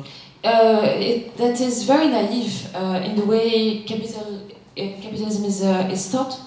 Donc l'accélérationnisme, je ne comprends pas pourquoi. Donc l'accélérationnisme est l'exemple même. Which accelerationism is the example of this naive conception. En réalité, l'accélérationnisme et cette façon de penser est l'héritier de la défaite de 68. So in reality, accelerationism is the heritage of, or it comes after the defeat of 68. L'exemple c'est François Lyotard. The example is François Lyotard. Qui passe de socialisme ou barbarie à la condition postmoderne. He goes from socialism and barbarism to the postmodern condition. C'est 79. In 79. C'est le moment de la défaite de la pensée 68. Which is the moment of defeat of the 1968 thought. La même année sort un autre texte problématique, c'est Naissance de la biopolitique de Michel Foucault. At the same year, it was also when the birth of biopolitics by Michel Foucault came out, around the same year. 69, c'est vraiment l'année de la crise de cette forme de pensée. So 79 is the moment of crisis of this thought. L'accélérationnisme, au lieu de faire une critique de ce parcours de la pensée de 68, so accelerationism, instead of doing a critique of the evolution of 1968 thought, revient au 19e siècle. Is simply going back to the 19th century. Là, par contre, on a un problème, c'est engager un bilan de l'échec de la pensée 68. So basically, the problem that we have now is to engager un bilan. Oui. So to make a summary or a sort of résumé of the defeat of the 1968 thought. Mais en partant du point de vue les critiques les plus qui a été développé dans les 68, hein, So, par le mouvement de 68, en faisant trésor, hein, oui. de ce qui a été développé en 68. Ah oui, so without really comment dire, bringing out what was developed, what was the most importantly developed in the 1968 thought. Donc on peut résumer de deux façons différentes, hein, sortir de l'histoire et sortir du futur. Hein. So we can summarize this in two ways: going out of history and going out of future. Sortir de l'histoire, sortir du futur pour penser le présent aujourd'hui.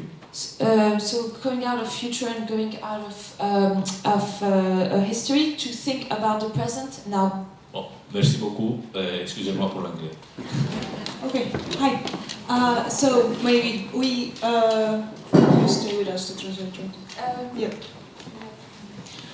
Maybe I start with McKenzie because you were the first speaker. So I was wondering while you were talking about these false paths that you mapped out, if they wouldn't be, or if we couldn't also say that they correspond also to this several movements inside capitalism itself, because I was wondering if all of this idea of collapse and catastrophe wasn't already like laid out by Malthus, like like the idea of Malthusian catastrophe, which is also the blueprint for.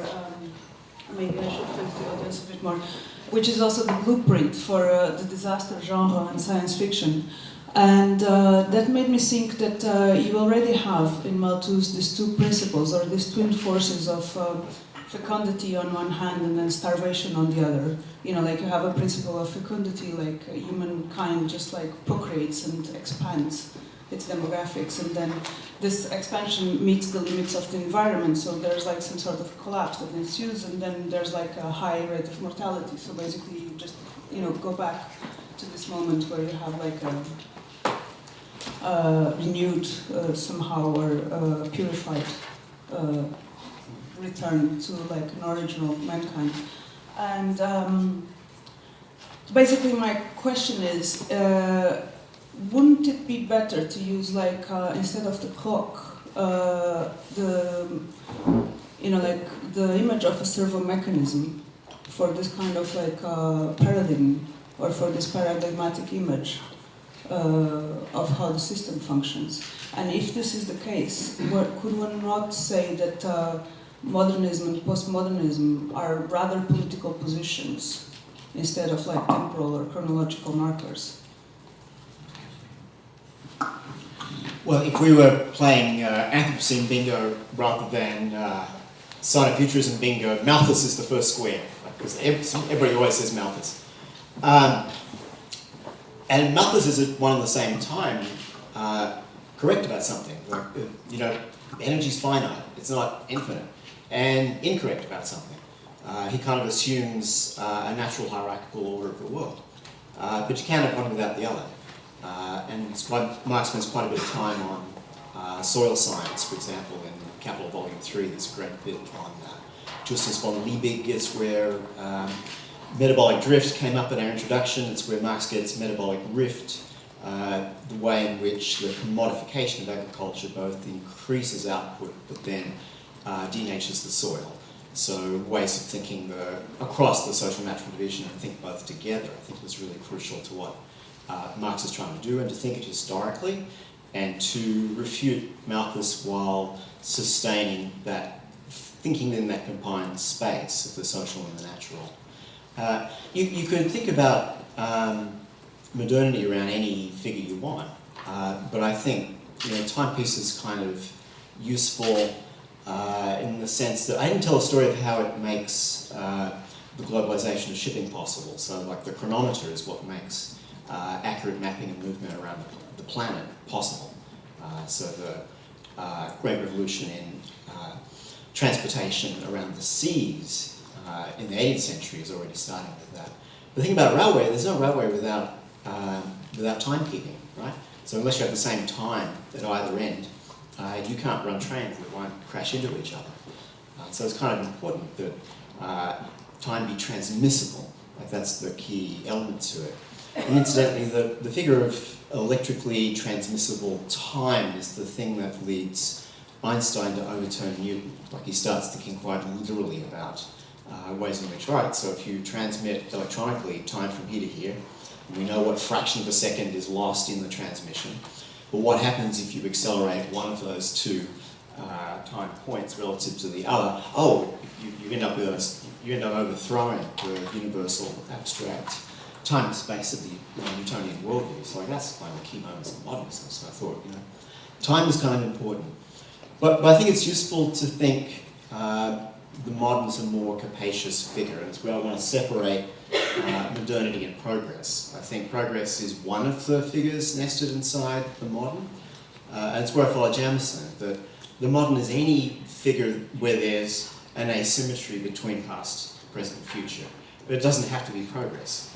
A lot of the moderns thought it was, a disaster. It was going backwards. So in the English tradition, we think of T.S. Eliot as a modernist, and he was. But he thought progress was a bad idea.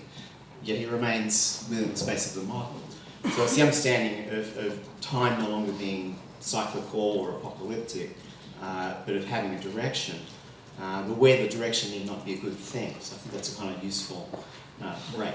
Okay, that was the point exactly, that of course the moment that you introduce this arrow of time, so basically time becomes unidirectional, you try to create these technologies that would somehow find or revert time back to a state of equilibrium. And of course you can think of Adam Smith and the idea of supply and demand as some sort of twin forces that create an equilibrium at a natural price. You also have fecundity and starvation that can also create a demographic equilibrium. Oh, yeah, that's what I meant. Yeah, but Smith gets this from Hutton. It actually came from earth science. That's what's really interesting about it. Hutton sort of got it that the planet is essentially a heat system. Like he's assuming a hot core, and he's kind of assuming some kind of equilibrium model. A homeostatic model of the planet itself. So behind Smith is Hutton, and it's sort of overturning that sense of that negative feedback always works, because that's one of the figures of the divine. Yeah, there's a kind of theology lurking in this that extends from Hutton's idea of a homeostatic, steam engine at the heart of the earth. Steam is where all this comes from. Smith transporting that into a model of the market, where market becomes the figure of God in that sense, and then gets re-imported back into ecological thought in the sense that that's necessarily homeostatic, and all we have to do is withdraw from it. If a human agency that's disturbed it withdraws, it reverts back to cycle. The thing is, that's just no longer true as a fact. Once you put this amount of carbon in the air, it's there for thousands of years. It's not reverting back to a mean. It's transitioning into another geological epoch. So it's to think that relation of the modern to the geological time, it has several points at which it connects, but this now becomes the one I think we need to do most urgently. Maybe we can try to bridge both of your positions with this question of temporality, because I think that, and this was a bit why I wanted to bring up this question of equilibrium. Would it be fair to? I think you will have to translate for this. Would it be fair, or could one think about this question of what kind of temporality does the capitalist system produce? Not in terms of linearity, but in terms of a different type of temporality. En fait, c'est l'idée de quel genre de temporalité le capitalisme produit. Yeah. Donc, est-ce qu'une temporalité linéaire ou différents genres de temporalité? J'ai déjà répondu, mais bon.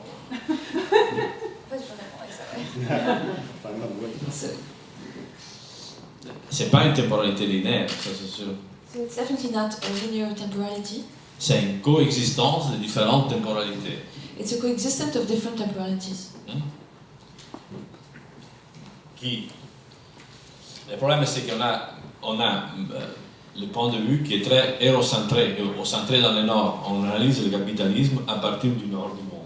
The problem is that we have a very Eurocentric conception, the conception that is very much in the north, and this is how capitalism is thought of. Ouais. Et il faudrait toujours, comme disait Marx, même s'il n'a pas respecté ce qu'il racontait lui-même, le capitalisme c'est toujours une économie monde. So we have to go back to what Marx said, is that capitalism is a world economy.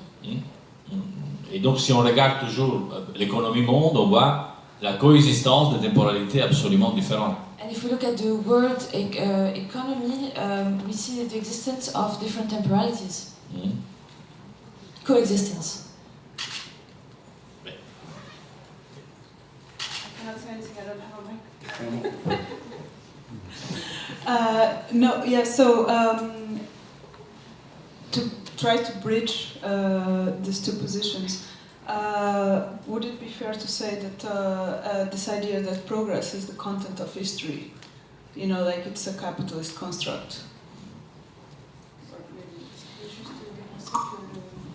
Well, not all modernisms are progressive, but there's certainly moments when the progressive becomes a kind of dominant trope within the space of, you know, various ways of thinking the modern. And yes, absolutely, there's a version of that that's destroyed in World War I, as no one seems possible. But it was revived, interestingly enough, because of the Great Depression. So it's like, all right, we need another way of kind of accelerating into the future. And then that, you know, falls apart with the rise of fascism. There's an extraordinary optimism that comes out of the social organisation of science and labour in World War II as successfully defeating fascism. So there's a kind of 50s accelerated moment. But this, as you say, falls apart in the 60s. And actually falls apart again in the 70s with the oil shocks, ecological crisis, success of post-colonial movements. So I agree that there's a rupture in World War I, but I actually think there's like an ongoing kind of relation between moments of acceleration as the last theology standing, in a sense, and its disenchantment that it kind of waxes and wanes. So this is certainly a kind of forward-looking moment for certain forces in the People's Republic of China, for example, just as it was in Japan in the 80s. So it keeps coming back. But I wonder, you know, if we were to use the metaphor of the train accelerating on the tracks, which is such an old-fashioned metaphor, right? I mean, trains, I mean, come on, that's the best we can do. But yes, it is the metaphor that's in Marx. And to set up the question of whether one can accelerate it or break it, leaves a lot sort of unanalysed. Some people think that Marx even got the base superstructure metaphor from the railway. We sort of think of buildings usually, but it might mean rails and rolling stock. So it kind of even helps us with that. But if one is to either accelerate it or break it, kind of assumes an agency that we actually might not have. So the one question to ask is, are we just trapped on the damn thing and no one's driving it? Like that would be, to pluralise the ways of using the metaphor, that would be the third one. And the person who thought that most effectively, I think, is Sartre. Like this is the practico inert, yeah, that we're forced into a relation of interpassivity with a material world that we actually built, but have no agency over. So we're forced into seriality, sitting in our separate seats, unable to either break it or accelerate it. Yeah, you sort of can't do either. So if one already has three figures of accelerate, break, nothing you can do, it just accelerates. You know, if you do your Greener square, you kind of need the fourth, and so maybe we need a fourth term for breaking out of that particular metaphoric space, where maybe one wouldn't accelerate the existing, and that we have to agree. But are the ways that one could extrapolate rather than accelerate. So one's looking for things that are qualitatively different, possibilities of the present. And it's one way of reading the moment of 68. It's like, oh, there's a pluralizing of the possibilities in a present, and can one select from those as ways of moving, not necessarily forward, but of existing and having a better life.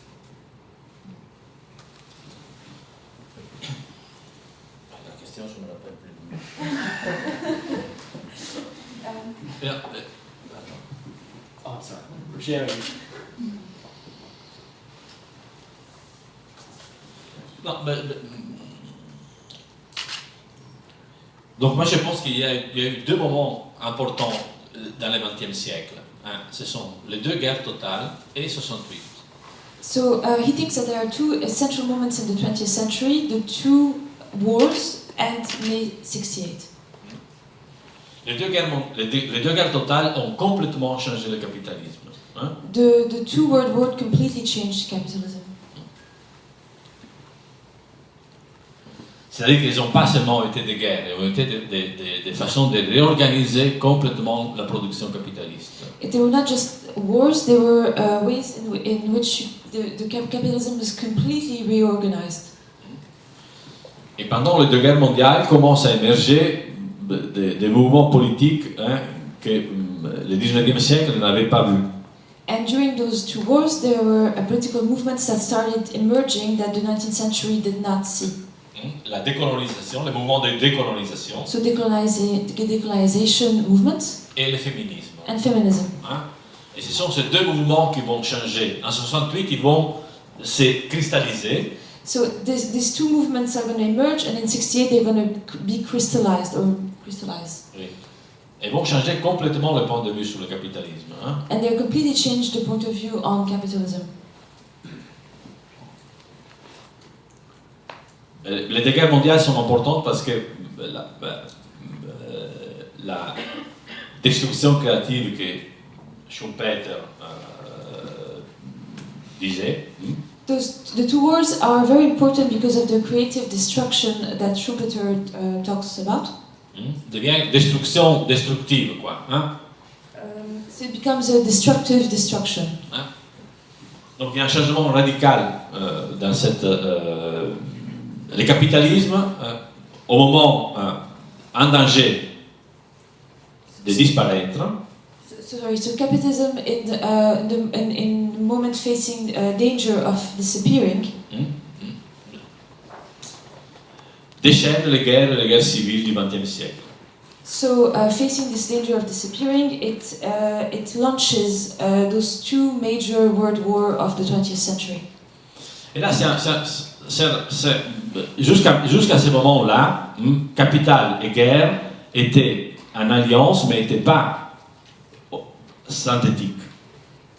Till this moment, capital and war had an alliance, but it wasn't a synthetic or synergic alliance. À ce moment-là, commence à prendre forme une machine de guerre du capital qui comprend la guerre et l'État comme ces moments. So at that point, war takes on war machine, aspect, and l'État et la guerre sont des moments de cette. And state and war are moments de cette machine de guerre. Are the movement of this war machine. The moment, yeah.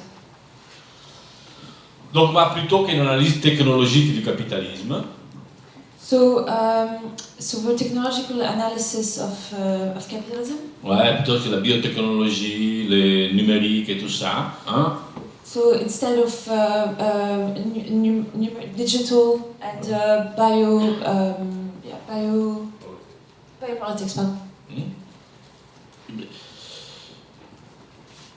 Je suis pour appuyer le point de vue stratégique du capitalisme.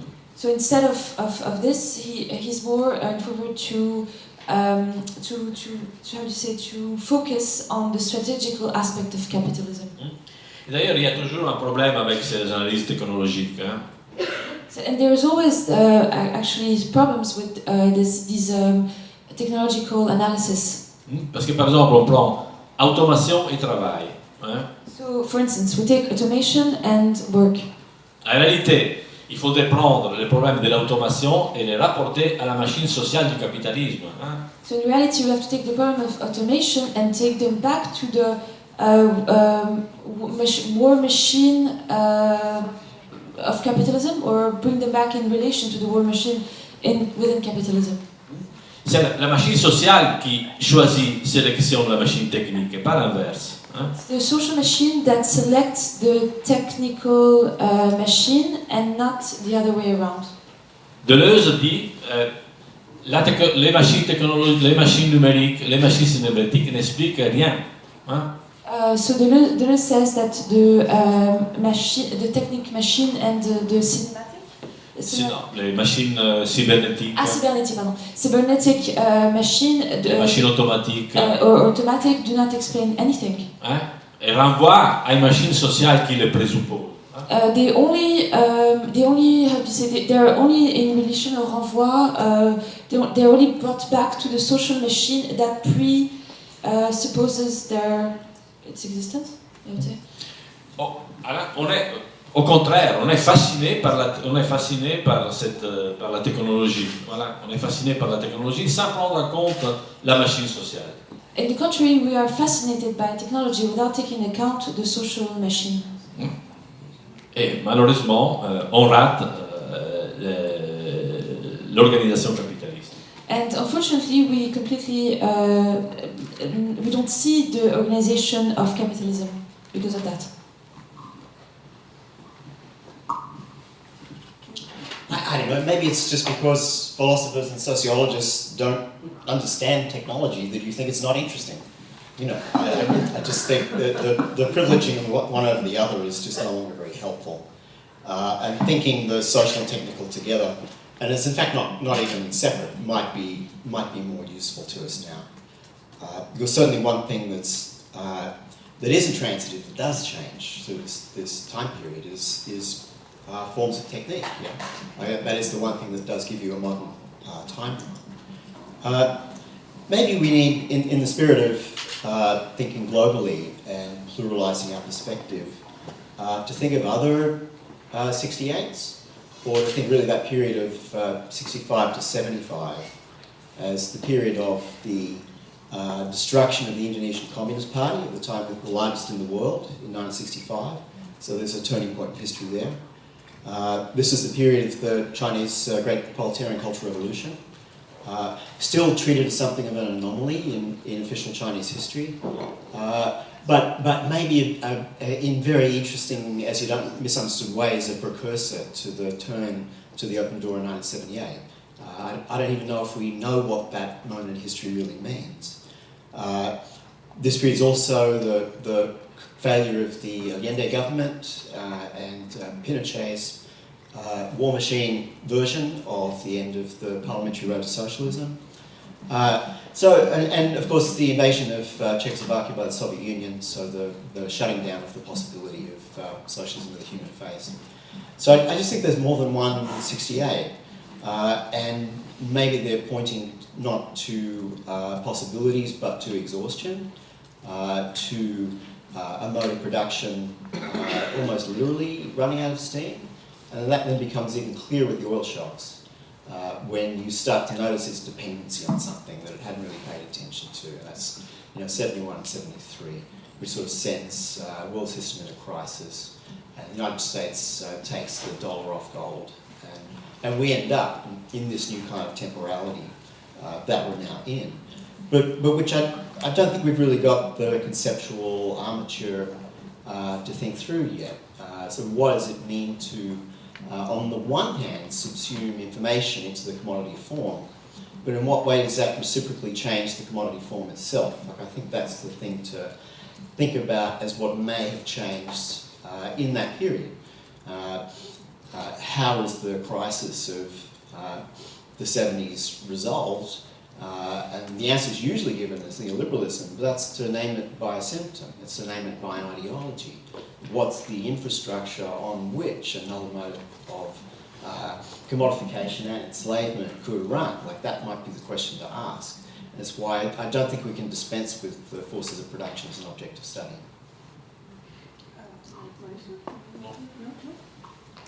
No, I would say that then the question would be perhaps how to really describe the imbrications between social formation and capital accumulation, or like, let's put it in a different way, how does technology accumulate as capital? Or you can even put it in a different way. If you consider, like, you said that neoliberalism was just naming the symptom, or like naming the way the ideological appearance, then would it be fair to say that this is a system in which the transition is felt? Basically, you start to live in a system that has a vertical structure and addresses different subjects through different in different political ways. So basically, it can address you, like for instance, a US citizen has a social democracy, but you will address someone else as a fascist regime or as a fascist. I don't know if Maurizio would like to comment. Because if the question, if McKenzie mentioned that you have to think all the different possible 68s, would this be the prism through which one could think all the possible, all the different or potential 68s?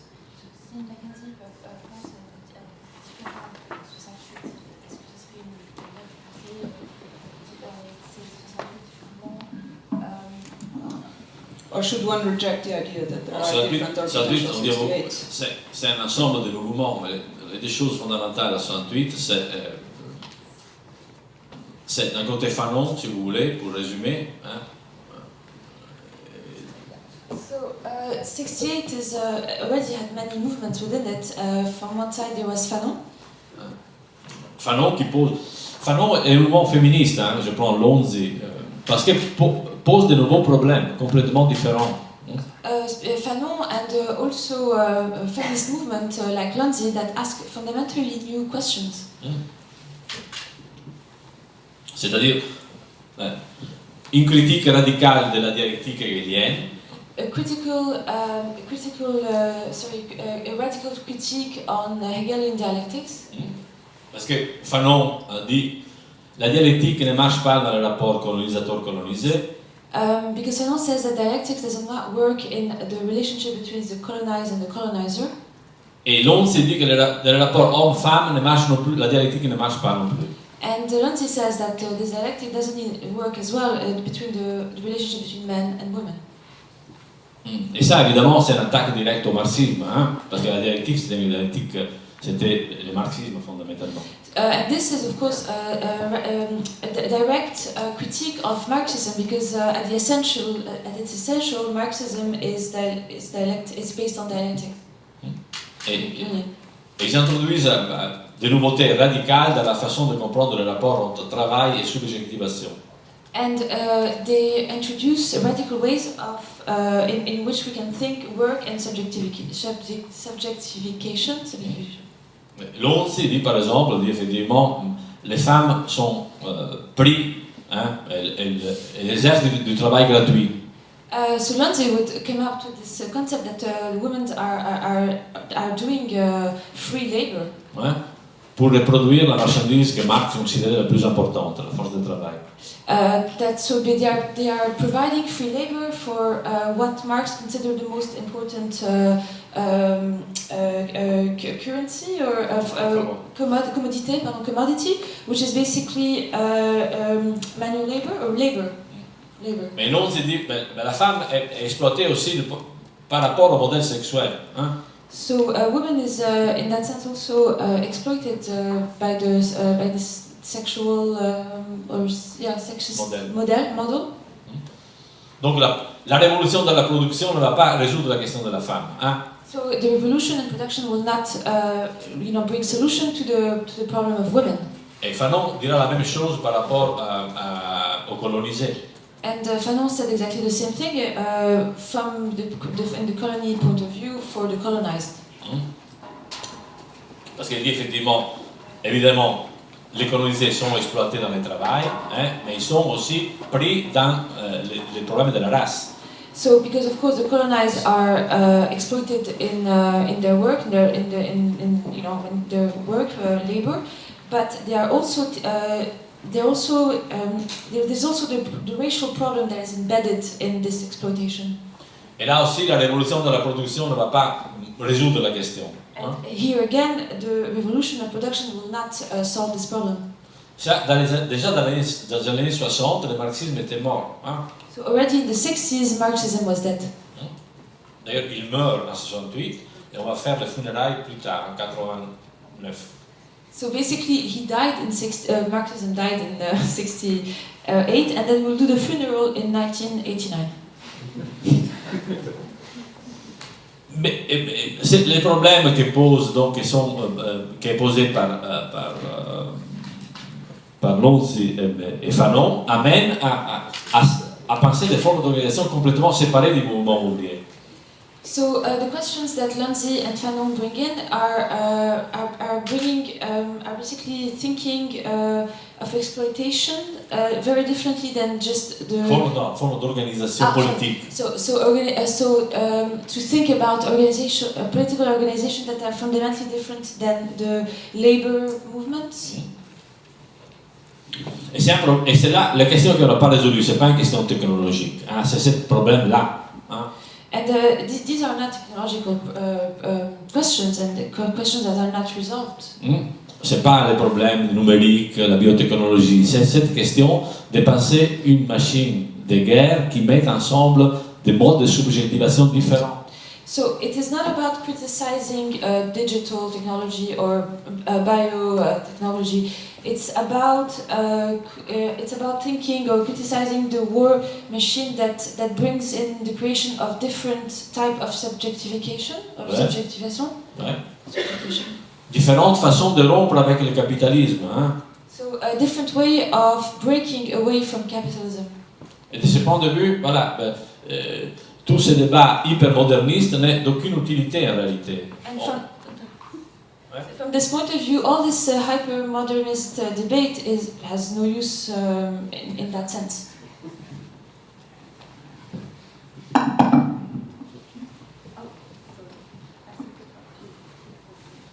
Okay, so we open the questions to the audience. Yes? Is it a problem that maybe the accelerationists admit that they don't want to give up their seat? You mean as in the driver's seat? They're saying, I'm not one, I'm saying that I recognise them saying, we like this seat, we want to stay here until it crashes. And nobody else has given up, and none of us are giving up our seats. You know what I mean? Yeah, nobody wants to give up their privilege, I mean. I wrote my accelerations book in 2004. That was a Hacker Manifesto. I wrote my critique of accelerationism in 2007. That was gamer theory. So it's done, as far as I'm concerned. I don't know why people are still talking about it. The great accelerations, one thing we would agree on, the great accelerationists were 19th century thinkers. Even just the metaphor to think that, you know, it's a mechanical metaphor from another century. It sort of doesn't describe this time. But we haven't been able to figure out a way to push them off the train, or to get off the train ourselves. We haven't figured it out. It depends there if one's thinking of a sort of body of Anglophone thinking, or of the fact that there's an ideology and a technical apparatus that we would usually shorthand as Silicon Valley. That sort of exudes a kind of form of dominance. And one should pair it with Shenzhen, which actually, you know, implements and builds all of that. But I think actually sort of critically understanding that as a contemporary mode of production is a task still to be done. But to try to understand it is to not to approve of it, yeah? To sort of understand, you know, on what does the current form of commodification run? Like, that's a task not even really attempted yet. Like, is this still capitalism or something worse? Like, I think the question has to be asked, you know, is this a mode of production that's better described another way? So I think to get to work on that, given that we now know the kind of resources it would take to build it out actually don't even exist. So something has to give in that sense. Just if I may jump in just for a second, I think that what Maurizio had in mind was a more radical critique of this temporal schema per se, and the idea that the time of the present is the time of the political. So basically, if one wants to produce the future, one has to undo the present, because this deferral of the political time in the future tense. But why is the political magical? Why is politics the magical space or question? Like, that needs to be answered. And is that not a kind of, is that really a question for our time. Do we assume a sort of trans-historical space or entity called the political, and why would we invest everything in that? That strikes me as something that critique sort of avoids. We always circle back to the political with a P. And you notice that the political is never politics. It's never actual politics. It's some abstraction behind it. So that pairing or that split between those concepts, that I think needs attention and really gets it.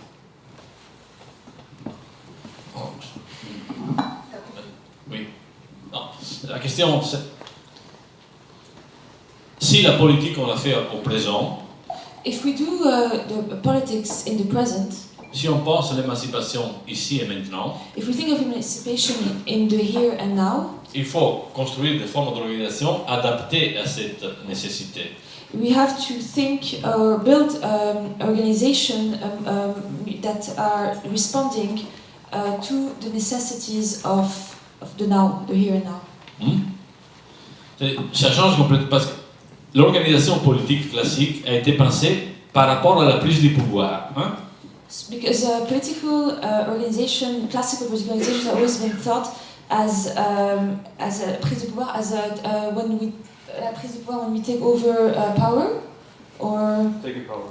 yeah, or well, yeah, in rapport to that, taking power. Voilà. Et donc l'organisation est pensée par rapport à ça. Donc il y a certains types d'organisation. On prend le pouvoir et après on change. So political organization is based according to this. We take the power first and then we change. Si on pense le présent, le changement, il est déjà un acte. If we think of the present, the change is already in movement, in action. Les fins et les moyens on ne peut pas les dissocier. We cannot dissociate the ends and the means. Donc il faut penser à une forme d'organisation complètement différente. So we have to think of forms of organization that are completely different. Et le féminisme, c'est celui qui allait plus loin dans cette façon de penser l'organisation politique par rapport au présent. And feminism is the movement that went the furthest in thinking of organizing in the present, political organization in the present. Donc il n'y a rien à attendre du futur en réalité. There is nothing to expect from the future in reality. L'organisation se mesure sur la capacité qu'il a maintenant de construire l'émancipation.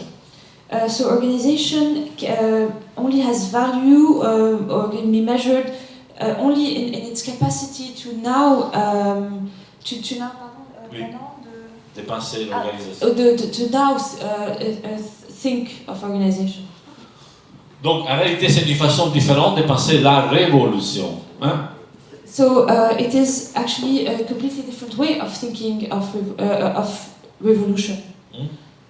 C'est-à-dire, on ne peut pas séparer la production de subjectivité. We cannot separate the production of subjectivity Le rapport à soi and the rapport de self, the rapport to the self. à la rupture politique. So yes, we understand with break from politics. Si vous voyez la passée 68, elle est arrivée à séparer ces deux moments, à séparer la production de subjectivité et la révolution. So if you think of 68, it was able to separate the production of subjectivity and revolution. La production de subjectivité qui est devenue presque un acte esthétique, quoi. The production of subjectivity that became an aesthetic act. Et la rupture révolutionnaire qui en réalité a été complètement effacée. And the revolutionary break that was completely later on erased. Mais la chose intéressante chez Fanon et Lonzi, c'est qu'ils tiennent ensemble ces deux éléments encore. What's interesting in Fanon and Lonzi is that they still hold together these two elements. C'est-à-dire la critique de l'assujettissement. So the critique of subjectivity, non, c'est quoi assujettissement of subjectification or assujettissement pardon? Subjection. Subjection. Okay, so subjections. So critiques of subjection et donc et la production d'une subjectivité différente and the production of different subjectivity. est liée à une rupture révolutionnaire.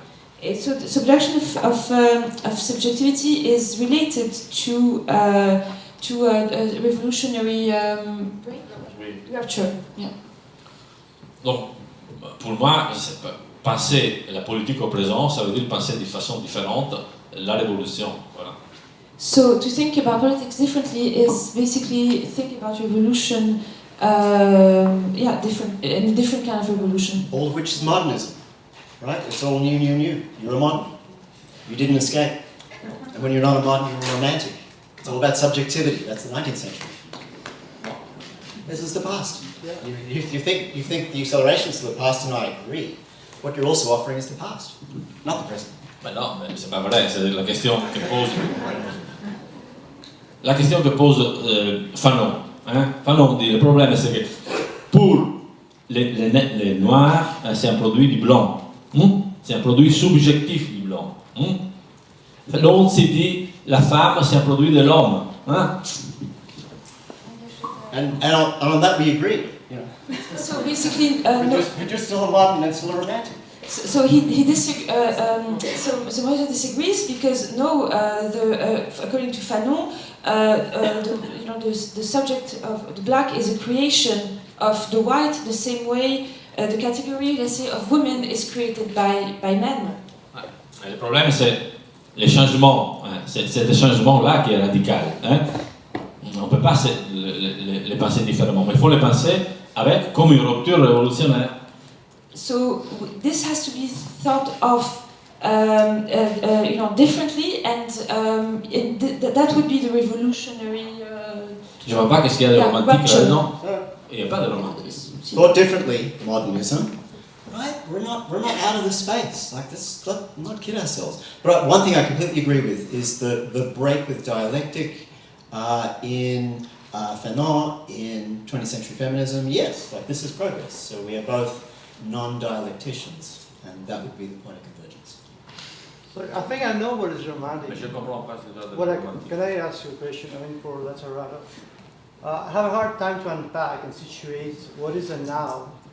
What is your now in the world of multiple temporalities? And I think this is where the romantic side leads. Where do you situate the now? You speak a lot of the present. Tu parles français, parle en français. Après. Il est où le présent du moment, du présent dans cette temporalité? Où est-ce qu'on peut situer ce moment maintenant? Any. Doesn't work? No. Oh. I guess we'll just have to shout then. Will we share one mic and I'll take one to the floor so we can hear? Is that all right? Okay. Who was? Should I repeat? Yeah. Okay. There's something I consider a paradox, which I don't understand. So you insist a lot on the now and the present, but you unfolded this notion of now and present in a world which consists of multiple temporalities. So where is this now? And this is where I will reply to McKenzie's Wark's side of romanticization.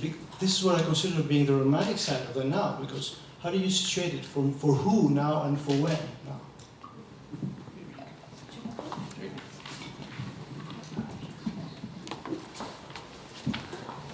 Il y a plein de moments. D'abord, j'ai reporté la critique qui a été faite dans les années 60 à cette idée de futur.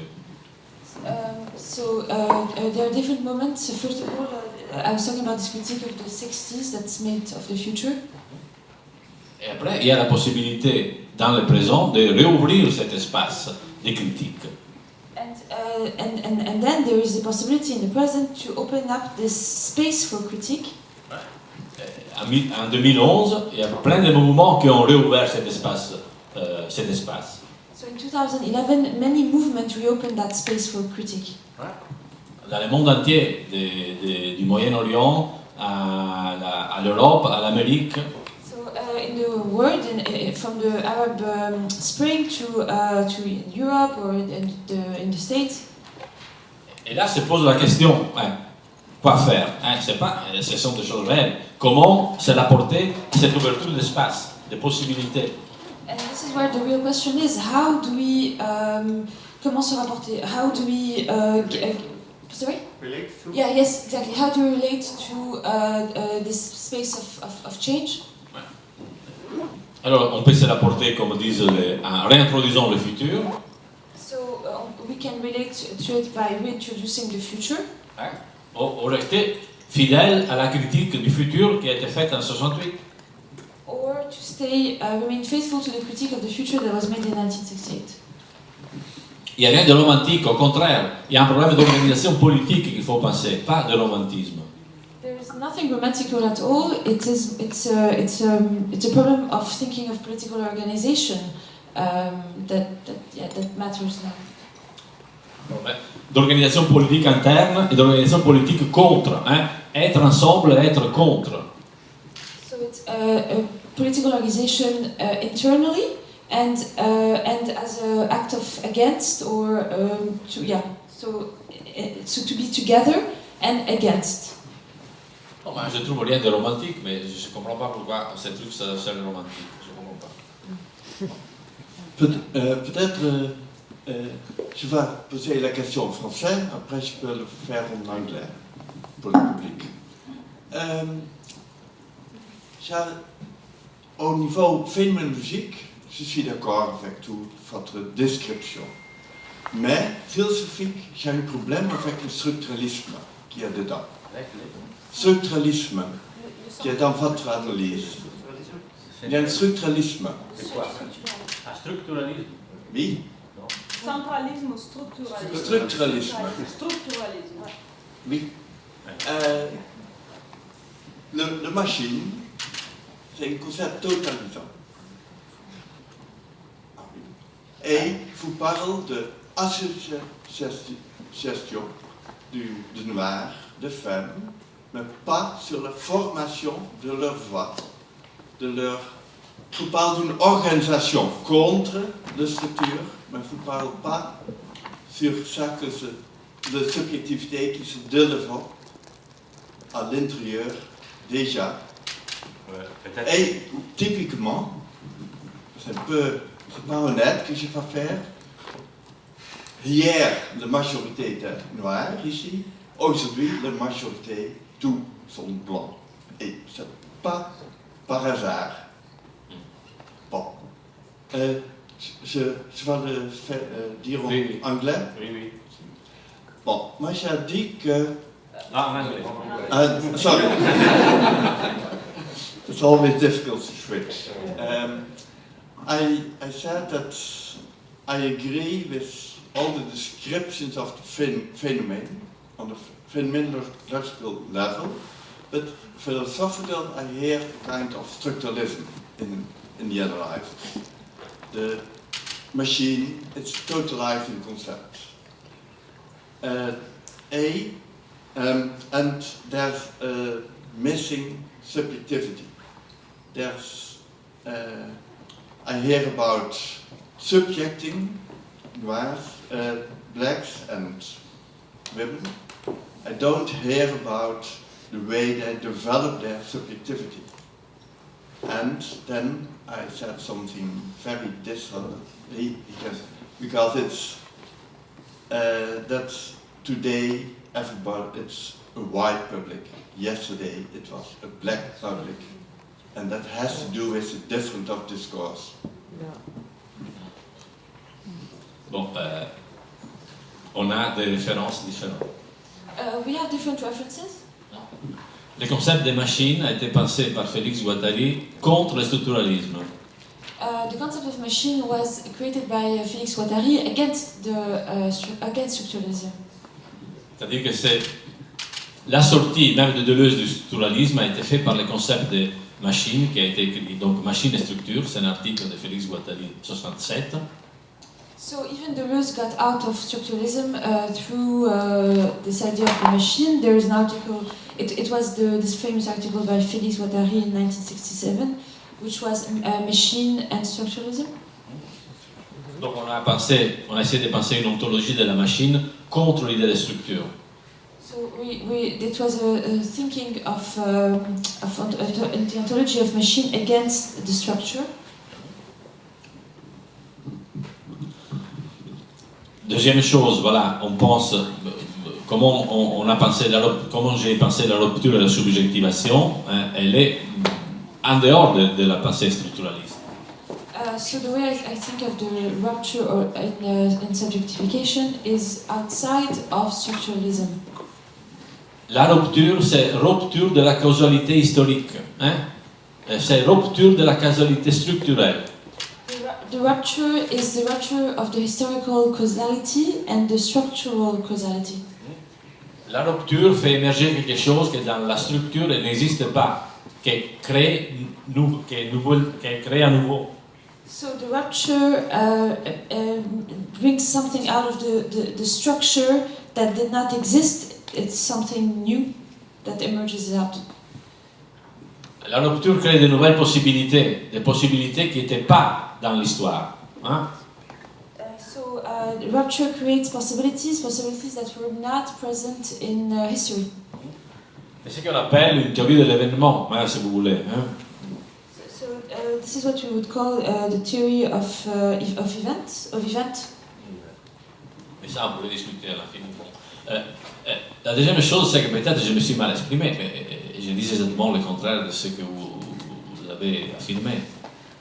Perhaps I didn't make myself very clear, but he says actually the opposite of what you said. C'est-à-dire, Fanon et Lonzi donc posent la question de la production de subjectivité maintenant. Hein? Donc c'est une production de subjectivité maintenant, un changement qui a lieu maintenant. So Fanon and Lonzi ask the question of the production of subjectivity now.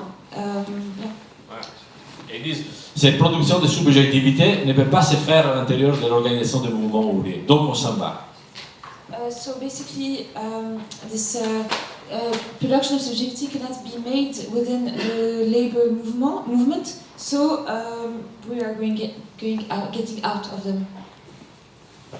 Voilà, donc non, je pense pas. Je pense le contraire. Je pense que c'est impossible de penser une rupture révolutionnaire sans penser un changement de la subjectivité. C'est pas possible aujourd'hui. It's impossible to think of a revolutionary movement without thinking of a change in the production of subjectivity. Nowadays, it would be impossible. Mais c'est ça le moment qui n'est pas renvoyé à l'endemain. C'est pas seulement qui va renvoyer au lendemain. C'est ça le moment qui n'est pas renvoyé. Okay, and this is why it's in the now and not pushed or it's doable in the future ou dans le lendemain. I believe we have to come to a closure here, and further questions could be taken over during lunchtime, right? Okay, thank you so much, everybody. Thank you.